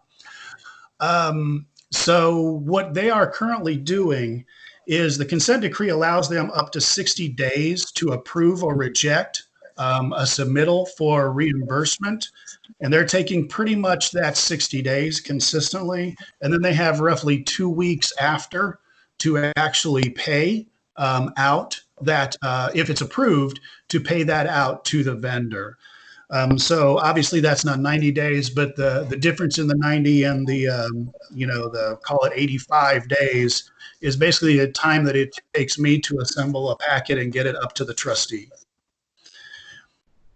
There's no questions there. I was just letting you guys know kind of how long this actually does take now, in case folks were wondering. I do appreciate that. Thank you. You bet. As we scroll through, let's see. The reporting requirements, these are very consistent with what other states are kind of asking for from a regular reporting standpoint from their EV charging partners. This will give us a really good feel for the utilization of the actual equipment at each location. Obviously, that's probably one of the most important parts of our project in some ways. Okay, paging through my stuff. And then how they apply, what they do, that's all pretty straightforward, kind of consistent with what we've done with other types of programs like this. Any sort of RFP has a pretty similar application process. And I wanted to note that you'll see that we also have, well, that was good until there. We'll stop there. Just like we have the qualitative considerations for our DERA option and our on-road and non-road components, we wanted to have those qualitative considerations included in this RFP as well. So this gives us a little bit of additional flexibility when it comes to time to award. So now this is a significant part of our conversation, and that is the scoring criteria and the maximum points that are going to be available. And, we'll kind of go through these one by one. These also are in large part borrowed from other states that have put RFPs out that folks have said are in the wheelhouse of what is reasonable and appropriate. As an example, there's a New England state that put an RFP out that was so restrictive they literally had 0 applicants. So the folks that gave me that information also said that a lot of the information that I kind of shared with them informally would and should result in some quality applications. So the first scoring criteria that we want to touch base on is kind of the cost effectiveness. And there are 2 ways to go about this. One is that you create a ratio of the total investment to the project utilization. That can be challenging. There are some models out there that we might be able to use.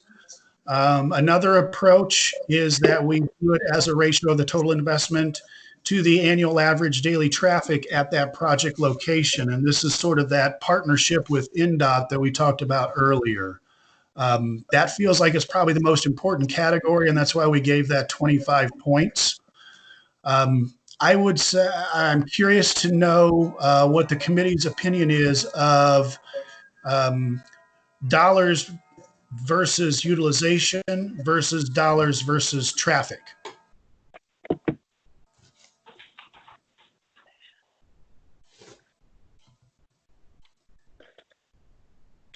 This is Kay, and I'll show my ignorance. I have to do it at least once per meeting. Wouldn't those be fairly similar? I mean, wouldn't you anticipate a higher frequency of utilization based on increased traffic? Well, I think, I would say that the key difference in the 2 is that if you look at the first one, we're talking about projected utilization. That's either through the use of estimates, examples, case studies, whatever that the applicant might choose to use to give us an indication of what the projected utilization of that facility would be. So that's, a future projection. Whereas the ratio of the money to the average daily traffic is historic. As Joe said, we can pull that data and we can see what that data is, was last month, 3 months prior, whatever. So one is kind of using historic data while the other is projecting future utilization. Does that help? It helps. It raises a second question. Are item staff, and I'm using air quotes here, trained to evaluate whether or not the applicant's projected utilization model has merit? No, I hear you. What we would do is we would partner with some folks that have experience in that particular field to help us understand how to do that best. Argonne National Labs, as a good example, does a lot of this type of work. So if we were to use the first option, we would probably partner with folks like Argonne or maybe some of our Clean Cities partners. If we did the second option, we would partner with INDOT for that historic data.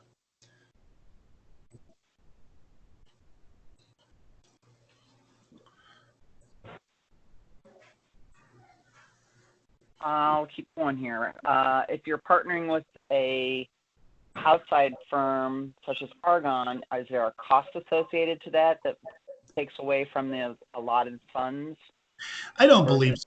I think we've built enough of a relationship. I mean, I'm indirectly working with Argonne and our Clean Cities partners on a variety of different things right now.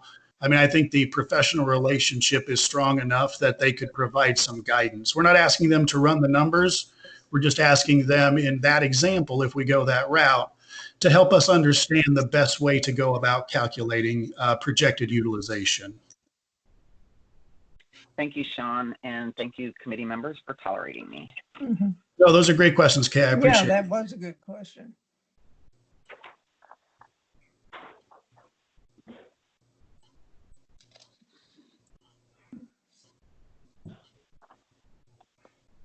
Well, I don't hear any real objection, Sean, to you proceeding as you feel like it's going to be best for the program.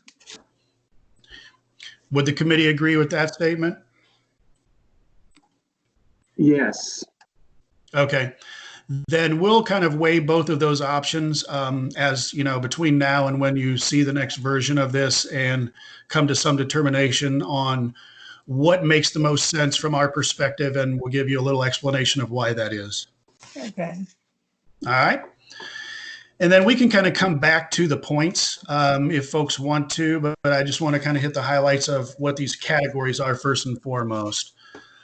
So long-term sustainability and maintenance of the site, and that's basically just the ability to continue the effort and expand the project after the mitigation funding is utilized. It doesn't require that it is an expansion. It's just saying that the entity that applies is going to be able to provide some level of sustainability and maintenance of the site.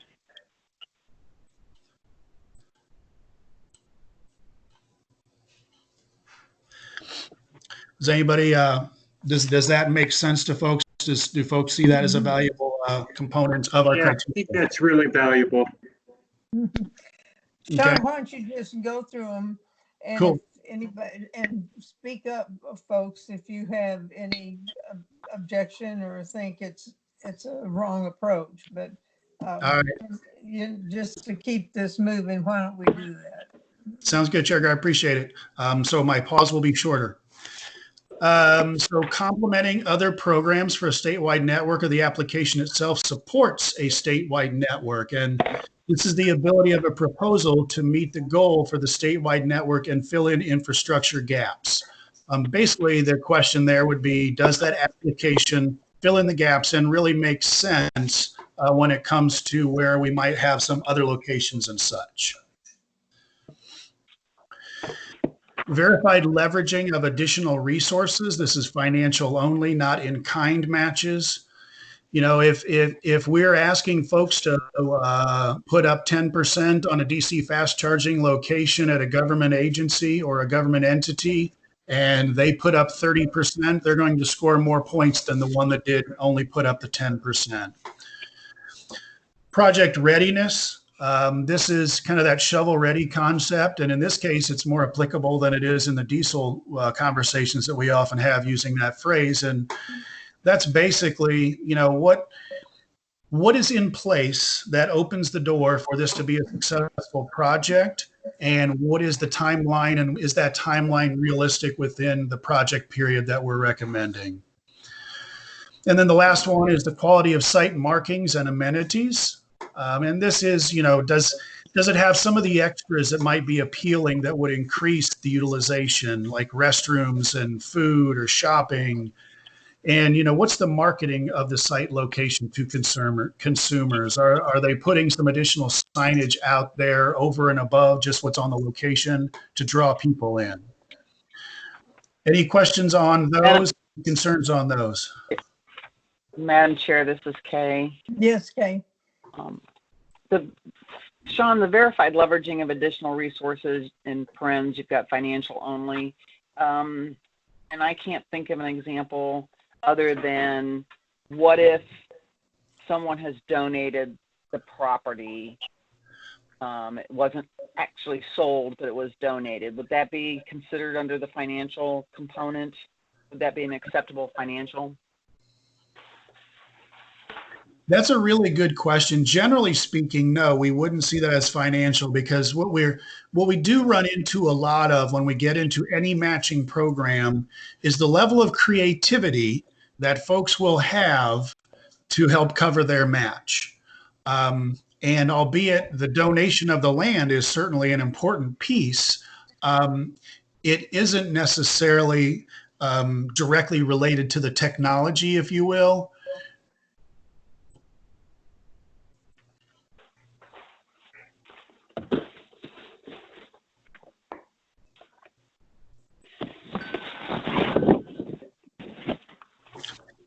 Anything else? Anybody else? Does that give you some insight, Kay? it does. I'm not sure I totally agree with your line of reasoning, but I'll let it slide because I doubt there'll be too many examples of property being donated. Could be. And we're certainly open to suggestion there. If folks feel like that's something we might want to consider, we just have to be careful with how many potential gray areas we open up when it comes to the matching side of a program like this.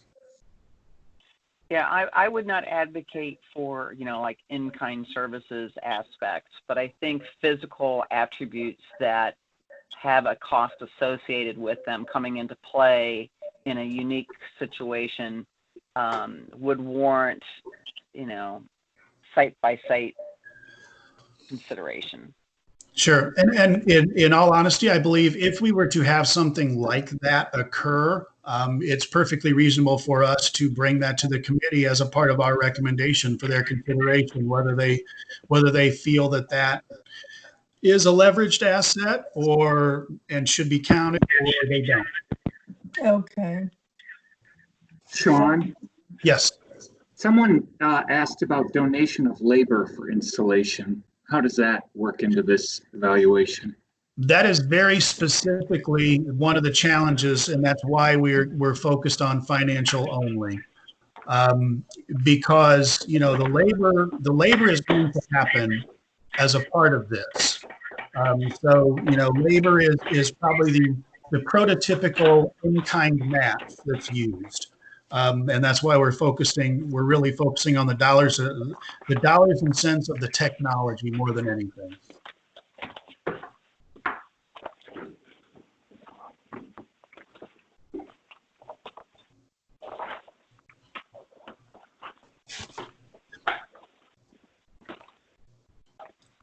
Anybody else? Anything else?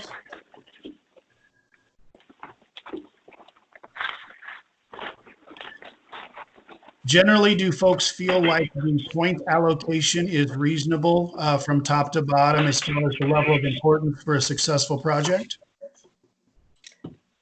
I think it is. As these come in, if you see anything that's really unusual that we didn't anticipate, you can bring it to us. Right. Yep. No, that's easy to do. It does seem reasonable to me too. Good deal. All right, well, roll on then. $168. 168. All right. So the next part of our conversation is really going to focus on Appendix A. Appendix A, as I mentioned earlier, this is kind of the document, for lack of a better term, that's really going to create the minimum specs for what a project should be, so that we can kind of draw a line in the sand and make sure that we don't end up with too many projects that vary wildly. These will keep the projects somewhat focused in the areas that we want them focused in. So our first comment here, or the first requirement, is actually one we've talked about a couple times, and that's being located no more than 1 mile from either an interstate or highway. So the question really boils down to 1 mile, how reasonable we think that is versus highways 5 mile or whatever. So what do folks think there? I think that's very reasonable. I do too. I agree with the 1 mile. Okay. And a lot of these we're just going to roll through because they're not conversation topics necessarily. Publicly visible, accessible, available to drivers. Yeah. Safe, well-lighted area, of course. Paved parking spaces, those are nice. Signage, and then clear signage that says electric vehicle charging only, so folks maybe don't park their 3/4 ton diesel trucks in the EV charging spots. Equipment requirements becomes kind of the next thing that we really want to chat about. I mean, in this case, what we're laying out as a requirement is a minimum. Hey, Sean, just a minute. Go ahead. Yeah. There's a lot of background shuffling, and sounds like something kind of heavy being moved. I don't if the person that's doing that commute, that'd be great. Sounds like there might be a little construction going on. Yeah. Okay. All right, thank you.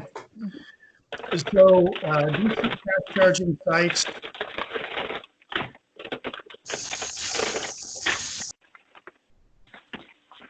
would be rated at a minimum of 100 kilowatts.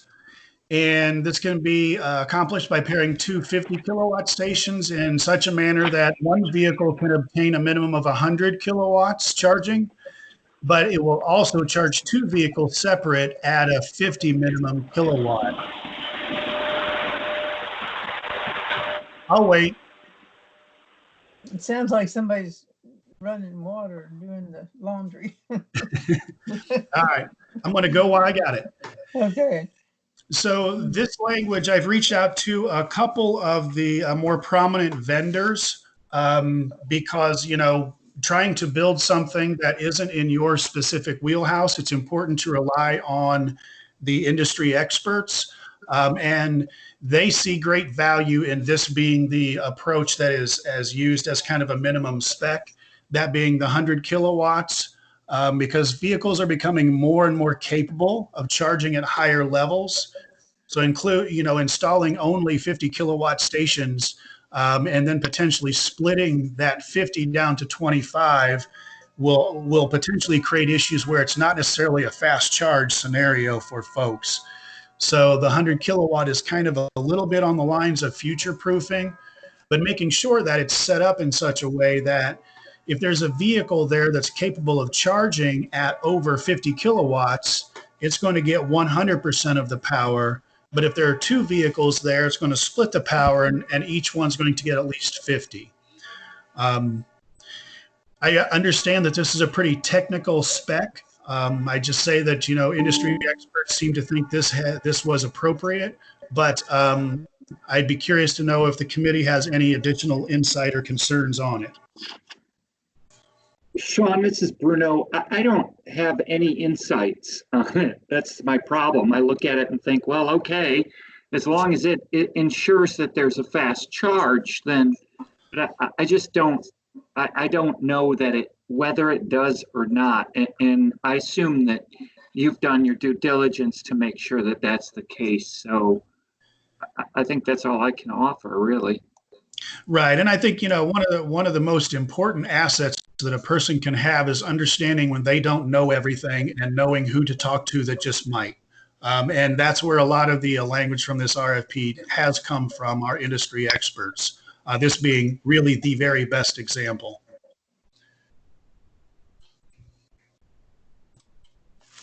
Any other thoughts, comments, concerns, or are we ready to move past that one?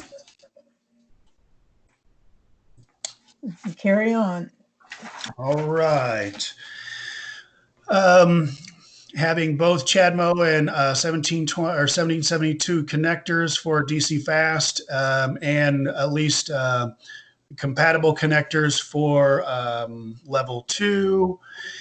Charging equipment has to be recognized by, you know, the program that kind of regulates charging equipment, both here and here.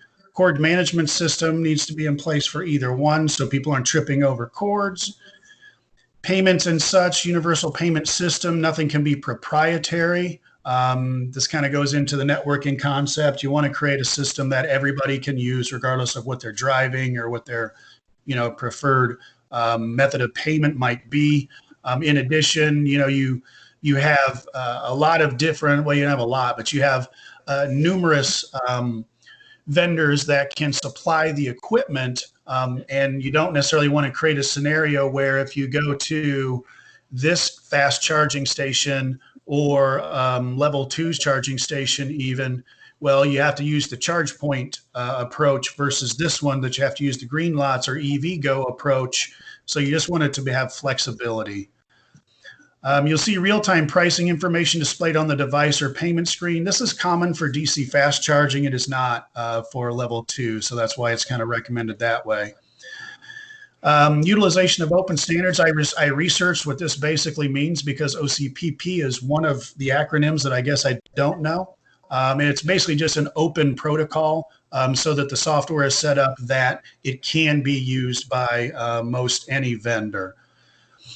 The equipment is networked by Wi-Fi or cellular connection. We're requiring that regardless of whether it's a DC fast charge and level 2.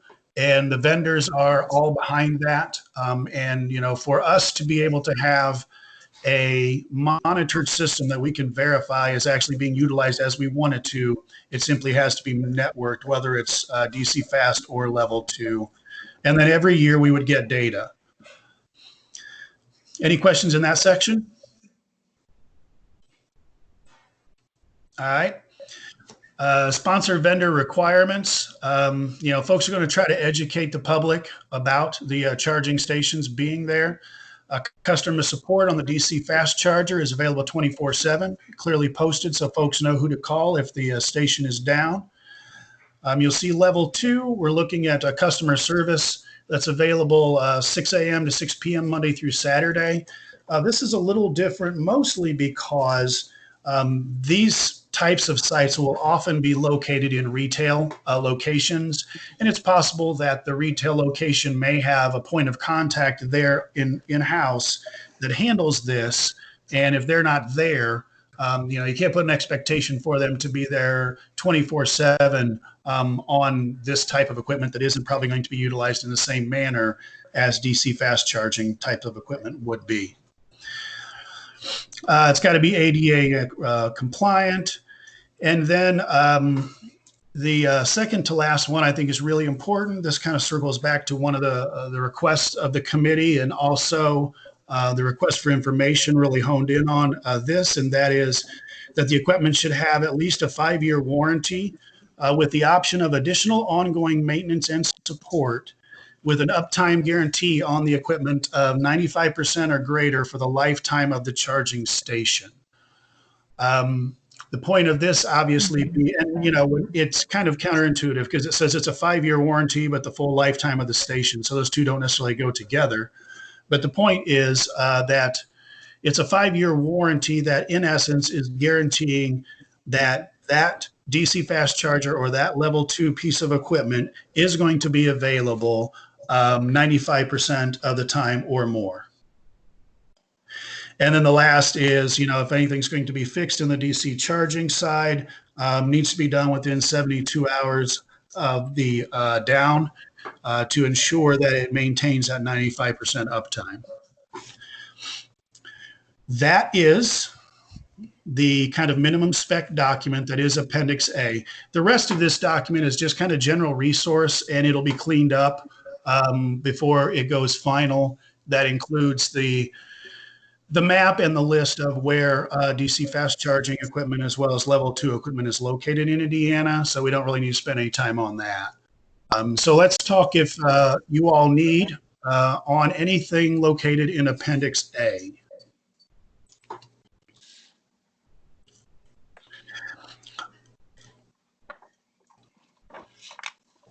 Anybody have heartburn with anything on Appendix A?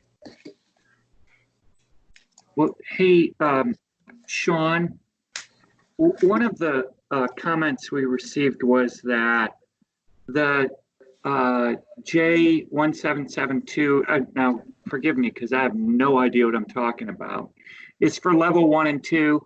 I think DC-FC plug types should be both CHA, DEMO,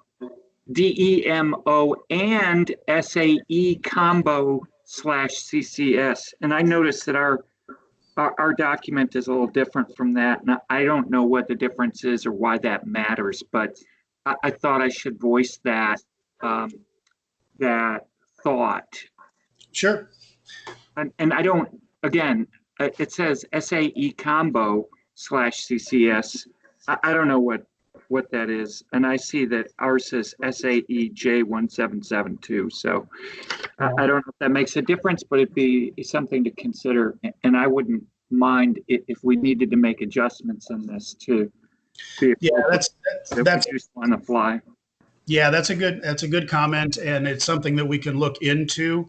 You know, these are examples that we've seen in other states. That doesn't necessarily make them right, but we can take a look at that. Well, I would think if there are various types of plugs that people that have electric cars that intend to drive them through multi-state areas, there would be adapters that they would have that they could use. Maybe Right, in not, many but cases, folks will. I just can't imagine. It's just like going to another country and not being able to use your electrical equipment you bring. Right. It's a good comment, and I think it's something, I'll do a little bit more research on and come to some sort of a conclusion as to what is the most common that we would want to pair with the CHAdeMO. Yeah, that's good. Anything else from the committee?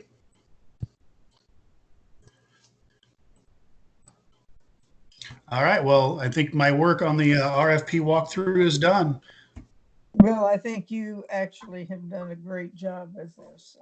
A lot of work, obviously. Thank you. You're welcome. It's a pleasure to be able to do these things. It's exciting to kind of get this moving, hopefully sooner rather than later, and see, what ultimately it does look like for the state. Okay, let's go on to the 2020 in perspective. All right.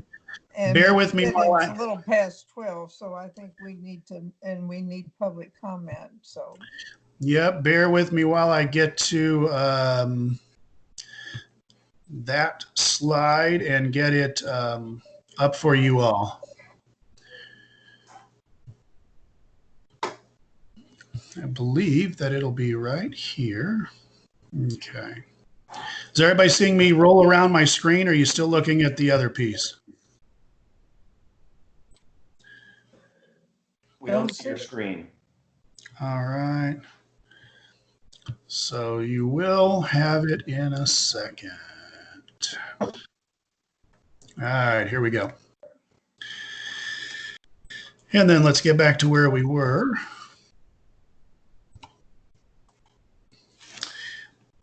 So 2020 in perspective, this is the proposed, can you see it? It's on the screen, correct? Right. Yes. All right. So this is what we see as the 2020 schedule of milestones. Some of these are historic, obviously, the round 2 on-road, non-road stuff. We're closing in a few days on the on-road, non-road RFP on May 31st after that 1-month extension. So we'll see what we've got there. We're projecting that hopefully we'll be able to get back with the committee in June or July to discuss the on-road and non-road award recommendations.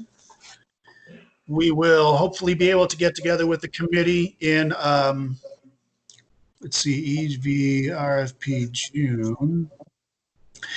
Yeah, we're hoping to get the EV RFP posted sometime in June. If we are able to post sometime in June and the 90 days and the review time proves to be adequate, we should be able to announce awards in October, November of this year. And then September of this year, we plan to post the round 2 DERA option with it closing and awards announced after a committee meeting, probably in December of this year. So as that would potentially relate to Volkswagen committee meetings, we would be looking at, obviously we've already done today's, or we're in the process of. Round 2 for on-road and non-road, we're projecting a meeting June, July, EV infrastructure, October, November, and then round 2 DERA would be December.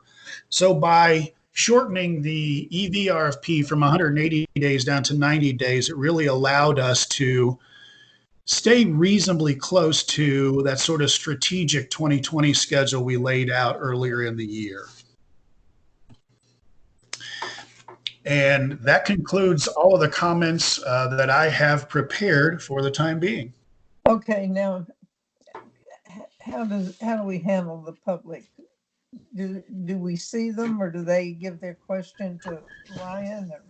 We have a facilitator that's going to handle that, I believe. Okay. Yeah, we have several comments that came in a particular order. First up, we had Fred Mills, if he's still on.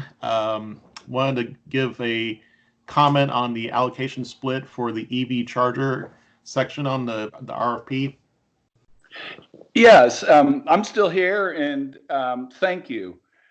First of all, I just wanted to reiterate Bev's comment that you've put a lot of hard work into this. We appreciate it. And although, as some of you have already seen, we've had some comments that we'd like to put into that. We definitely think this is going down the right direction to provide a transformative project for the state of Indiana. As today, I'm speaking on behalf of not just Indianapolis Power and Light, but also the Indiana Utility Group.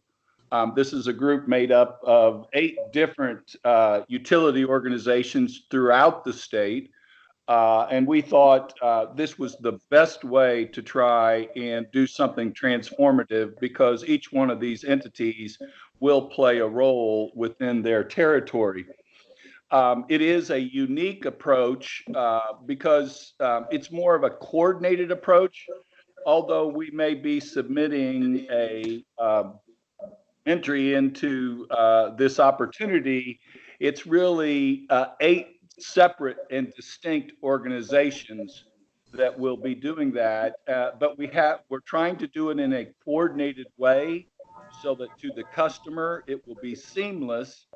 But each one of these companies has their own specific guidelines and things like that that they have to do. But if we can do it in a coordinated way, I think that can really set the pace and the plan for a statewide thing. In terms of a number of the goals and numbers and all of those things, first of all, just wanted to talk specifically about the split, the 90-10 split. DC fast charging is something that is very new, and quite frankly, none of, I believe, any of our companies within our group are yet doing it, and that's because they are slightly unique. I would say, however, that you are going to see all of your utilities being a lot more aggressive in the level 1 and level 2 charger. We think that this opportunity for a level 3 will get it going, whereas without the VW funds, probably none of us would be doing this. However, on the level 1 and level 2 chargers, there are companies that have already made filings with the IURC, and I think we're well along the way of getting those out there. So I would encourage you to kind of rethink the 90-10 split, because I think the level 2 chargers are going to be taken care of relatively soon within the programs of the various companies that are in this effort.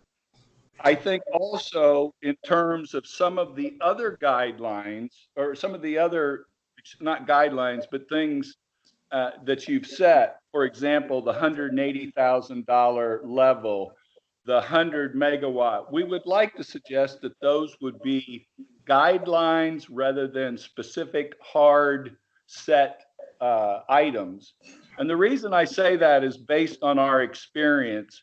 In some of the locations, it's when you have a utility pole that can cost anywhere from $30,000 to $60,000, and that could be required in one of these operations and one of these locations, it really throws you over that 180,000. I think that is a workable number. In fact, we're hoping that it's going to be less than that in most cases. But when you're dealing with engineers, they think of all these different situations that it would go over that. And so we're just looking for a little bit of flexibility in those unique circumstances where that may go over that number. Because again, some of our areas, it could be quite costly and surprising. In terms of the why we took the approach that we did was, first of all, again, we're all in different territories and we wanted to cover it statewide, but we also wanted then to leave each partner, since he was the one that knew that area, that they would make the best decision based on their knowledge, their intimate knowledge of their own area. And so in some cases, some of these corridors are very important to other people. And again, the way that was set up, we kind of left out, for example, Fort Wayne, and we didn't think the area of Fort Wayne. So we appreciate that opportunity to extend beyond the alternate fuels corridor. And then the size of the charger came into a lot of discussion. I can tell you at Indianapolis Power and Light, we will be putting the faster chargers because ours are going to, if we are fortunate enough to be successful in this effort, ours are going to be located around 465, where there's thousands and thousands and thousands of cars going by every day. But that doesn't mean, again, we had somebody come up and say, well, we'd like to put a station at 31 and 20. And for them, that is a very important corridor, but it isn't going to have the volume. And so therefore the question came, do we want to invest all that money up front, or do we want to build these things so that we can grow into it? So my point being, the more flexibility that you can provide in some of these things, turning them into preferences and guidelines, I think that would be very helpful, because one size isn't going to fit everywhere. And so we were trying to give as much of our group flexibility as possible. So just again, thank you very much. Flexibility as much as possible.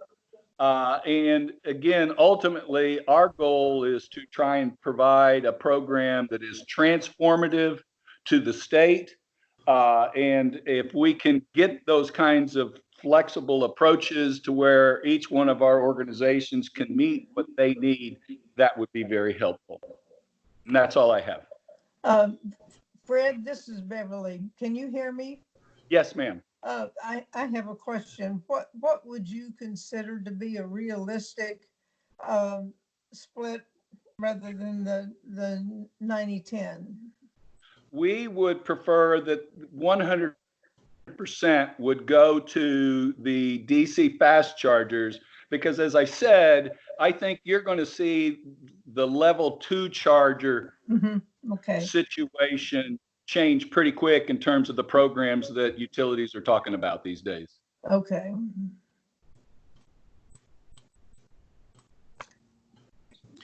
Okay, next up we had Joshua Cohen from Green Lots, who also wanted to give a couple comments on the draft RFP.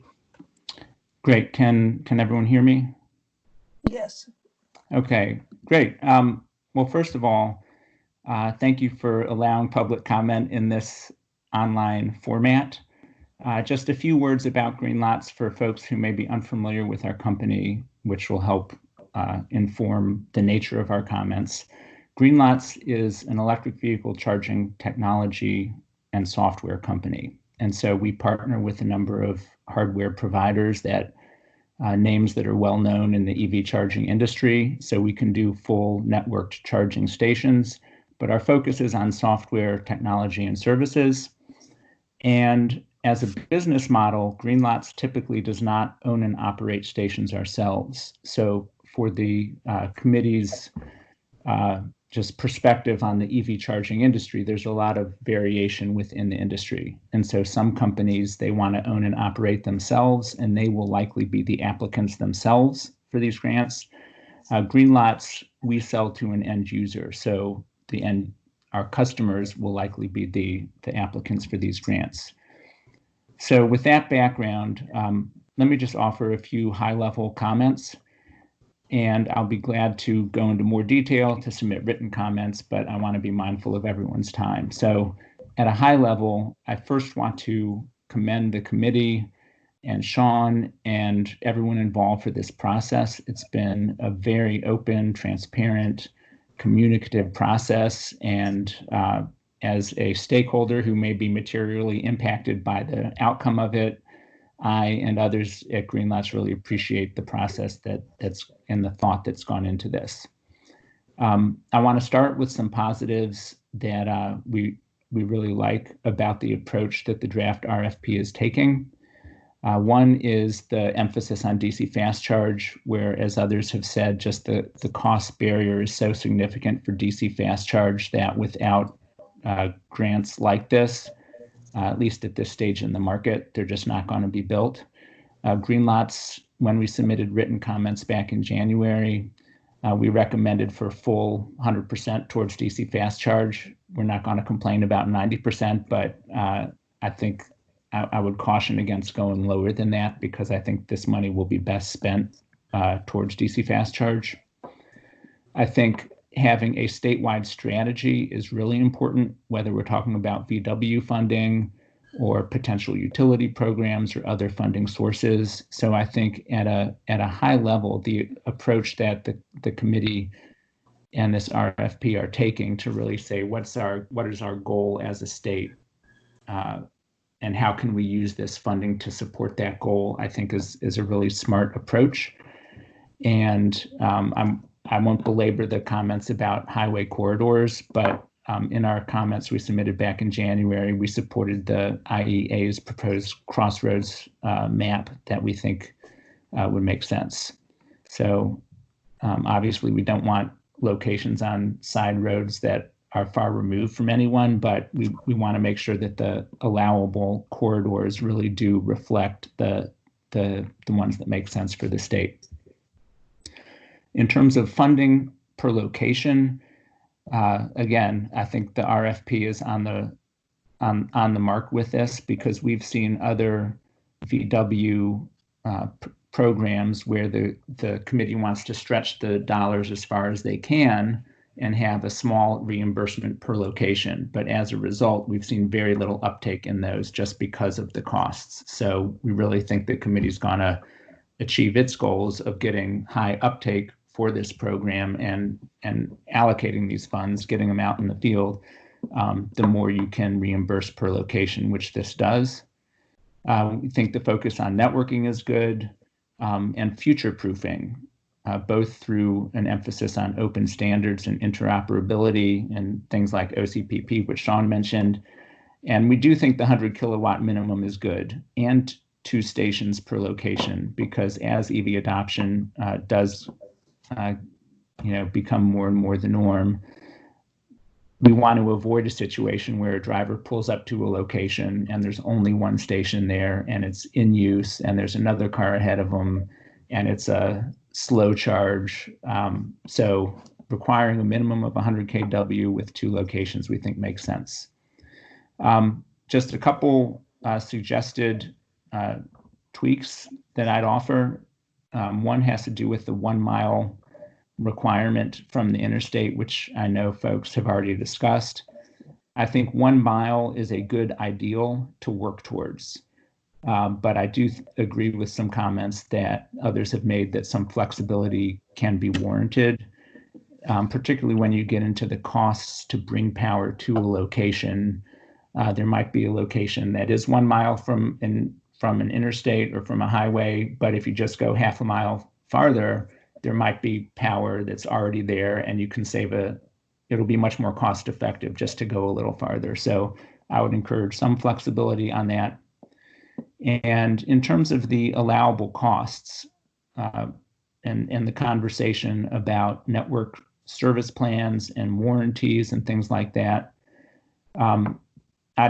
if it's possible, if an applicant has a vendor who is able to bundle that cost up front, because the application or the RFP requires that the site be kept open and usable for 5 years, that's going to be obviously a 5-year cost that the site host or the applicant bears. So if that applicant is able to get a vendor who's able to provide that 5-year service, or maybe it'll be a 3-year service plan, however much of it up front, I'd encourage that to be considered as an eligible reimbursement.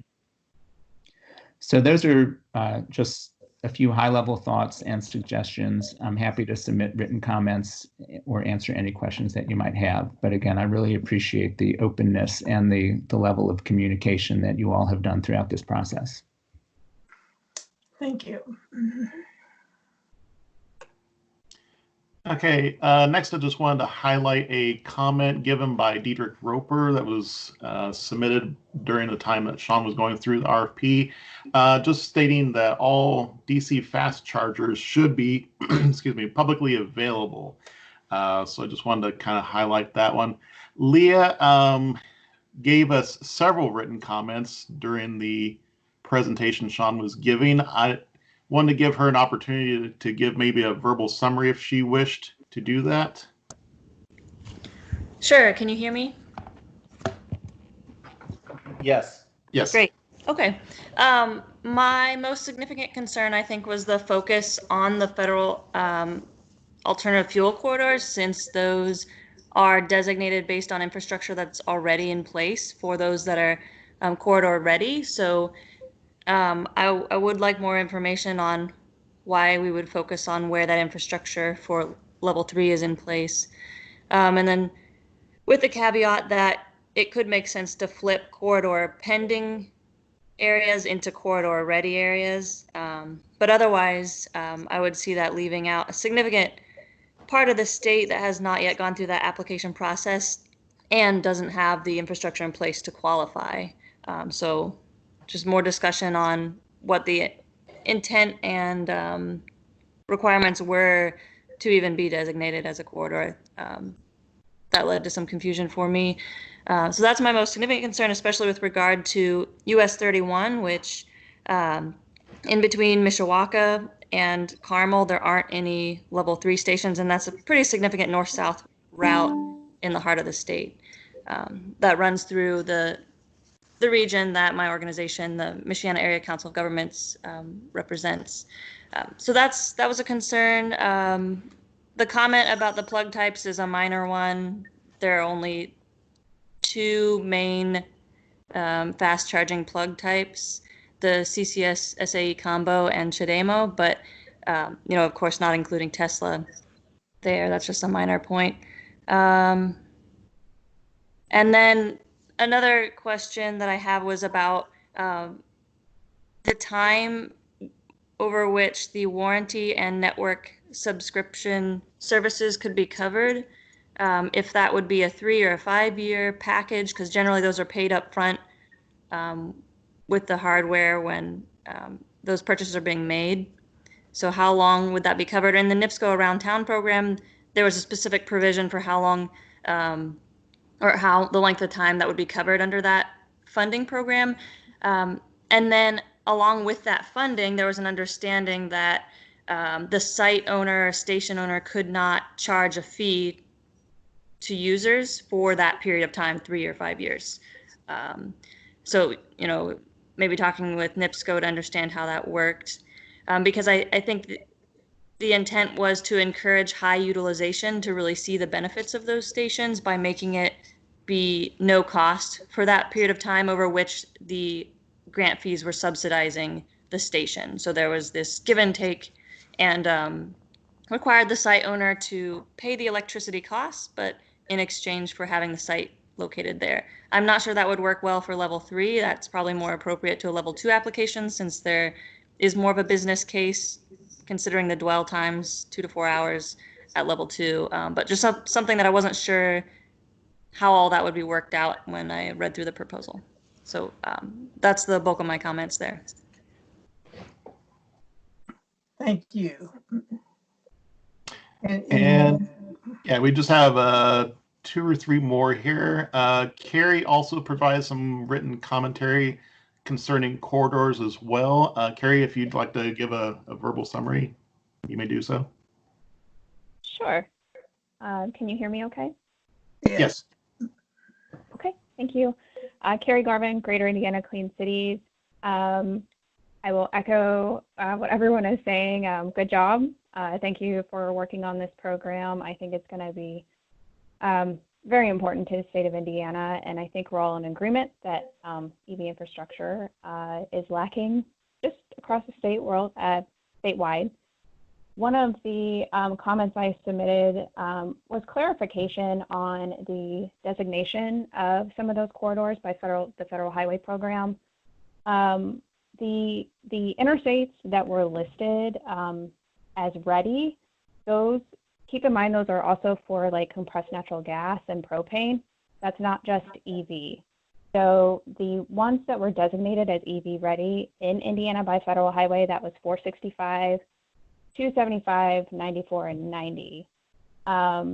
So the rest of the corridors essentially are either pending or they haven't been given a status. So when they're ready, that means they met the Federal Highway requirement that we discussed about the every 50 miles, and it has to be a DC fast charger. And then within the 5 miles of the interstate. So I just wanted to make sure we were looking at, you know, you talked about filling in the gaps. I want to make sure that when we look at a preference, it's given to the areas that actually need that DC fast charger so people can travel across the state. And that's why I wanted to make sure that was mentioned for clarification, and especially making sure that the longest interstate in Indiana is considered, because I-69 does connect us to other states. It connects to 465. It is a well-traveled interstate. It is an area that I have been working with other partners on to try to get EV infrastructure.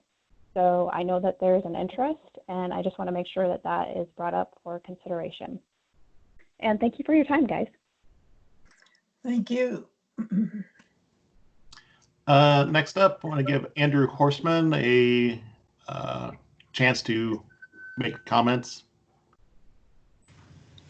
Hello, this is Andrew. I'm with Wabash Valley Power.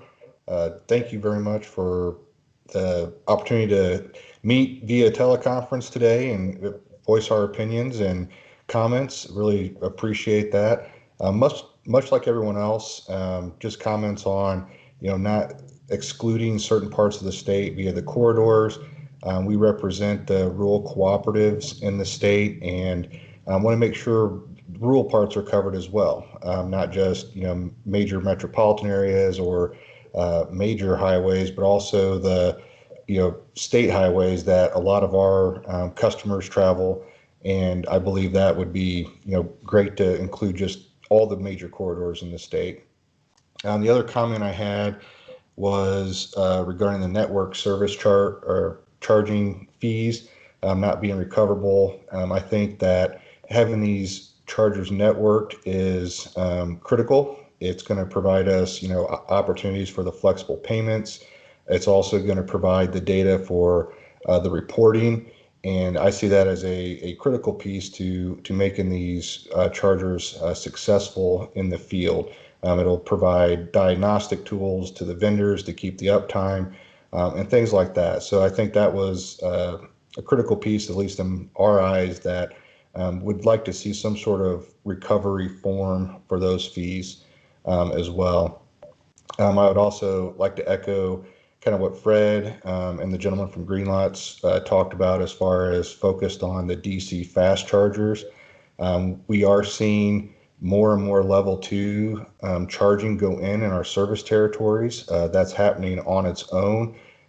Businesses are putting them in, hotels, you know, all sorts of places are putting those in without the funding.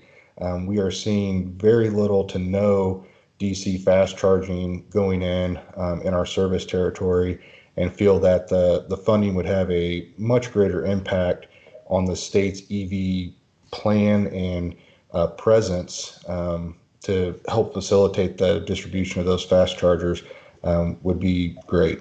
Again, thank you for the time. I'm looking forward to the final RFP, and that's all I have to say. Thank you. Colton Mitchell wanted to comment on some concerns he had about some of the specs that were included in the RFP. Hi, can you all hear me? Yes. So I'm Colton Mitchell from Indiana Municipal Power Agency. We represent a number of communities, municipal utilities throughout the state. And I just wanted to echo Andrew's comments and Fred's comments. I think most of my concerns were covered by those two. And I do want to emphasize the importance of flexibility on the capacity of the units and not having a hard limit on that 100 kilowatt capacity. We really appreciate all your efforts, both the committee and IDEM, and look forward to moving forward with the process. So thank you all. Thank you. Tyler Barron from the Environmental Law and Policy Center, if you want to provide some comments here.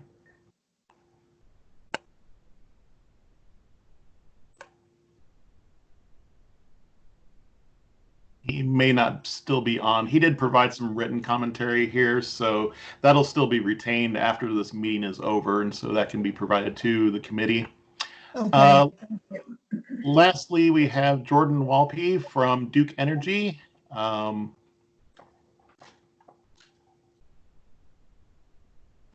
right.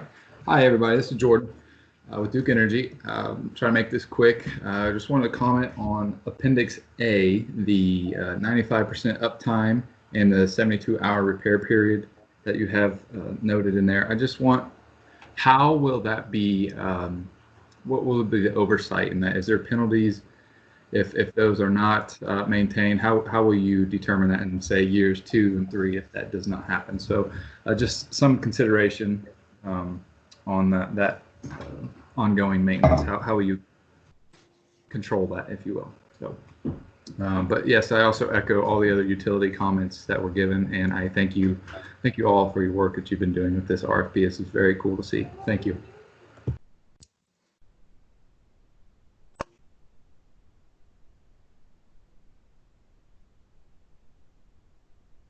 Anybody else?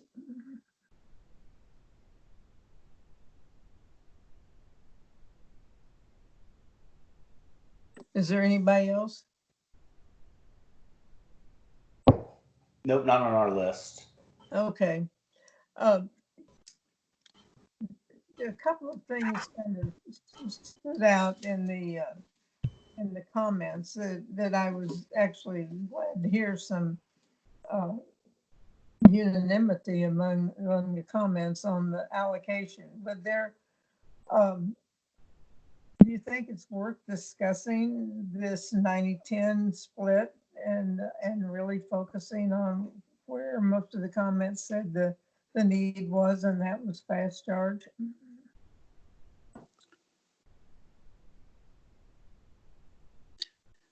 Chair Guard, this is Scott Deloney with IDEM, and I just wanted to reiterate a little bit of the background that Sean had shared at the beginning of his presentation. Most notably is that we had an extended comment period on our request for information before developing the RFP. Right. And the recommendations that we outlined were based on the overall feedback that we had received from various stakeholders, which does include potential applicants. And the comments that we heard today are specific to a single group of applicants, in which the way that those are addressed would only benefit a small portion, in fact, one group of the applicants. Okay.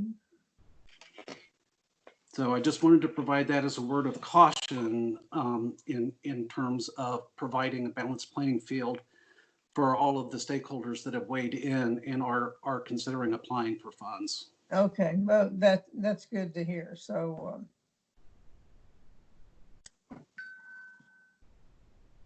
any other comments from committee members on what we've heard? And I think there were a few questions there, Sean, that somebody in IDEM can respond to them. Sure.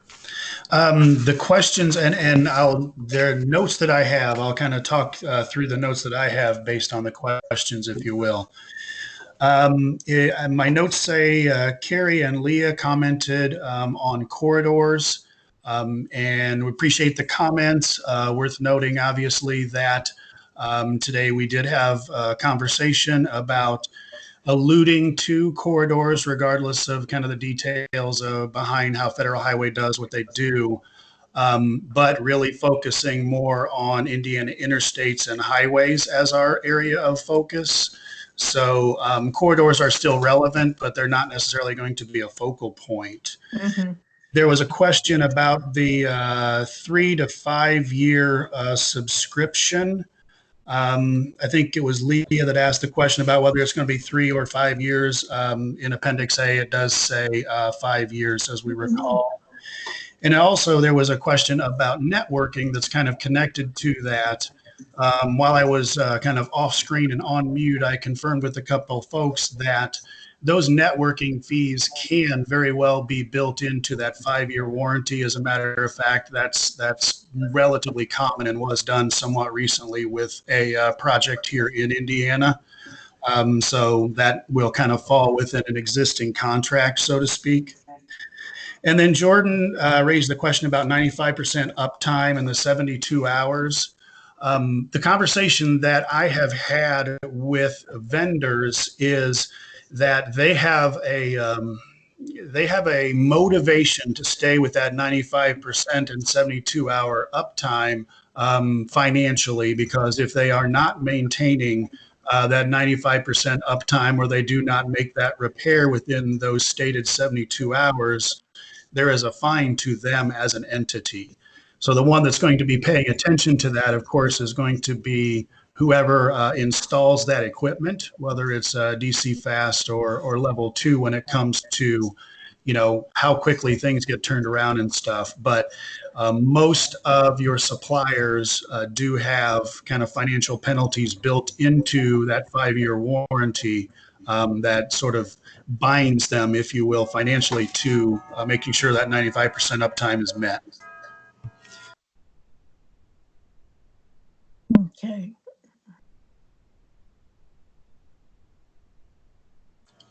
If there was another question in there, I apologize. I may have missed it. Well, I think you've covered just about everything. And it's getting close to 1 o'clock, so we probably need to kind of wind this down. Thank you all very much for your participation.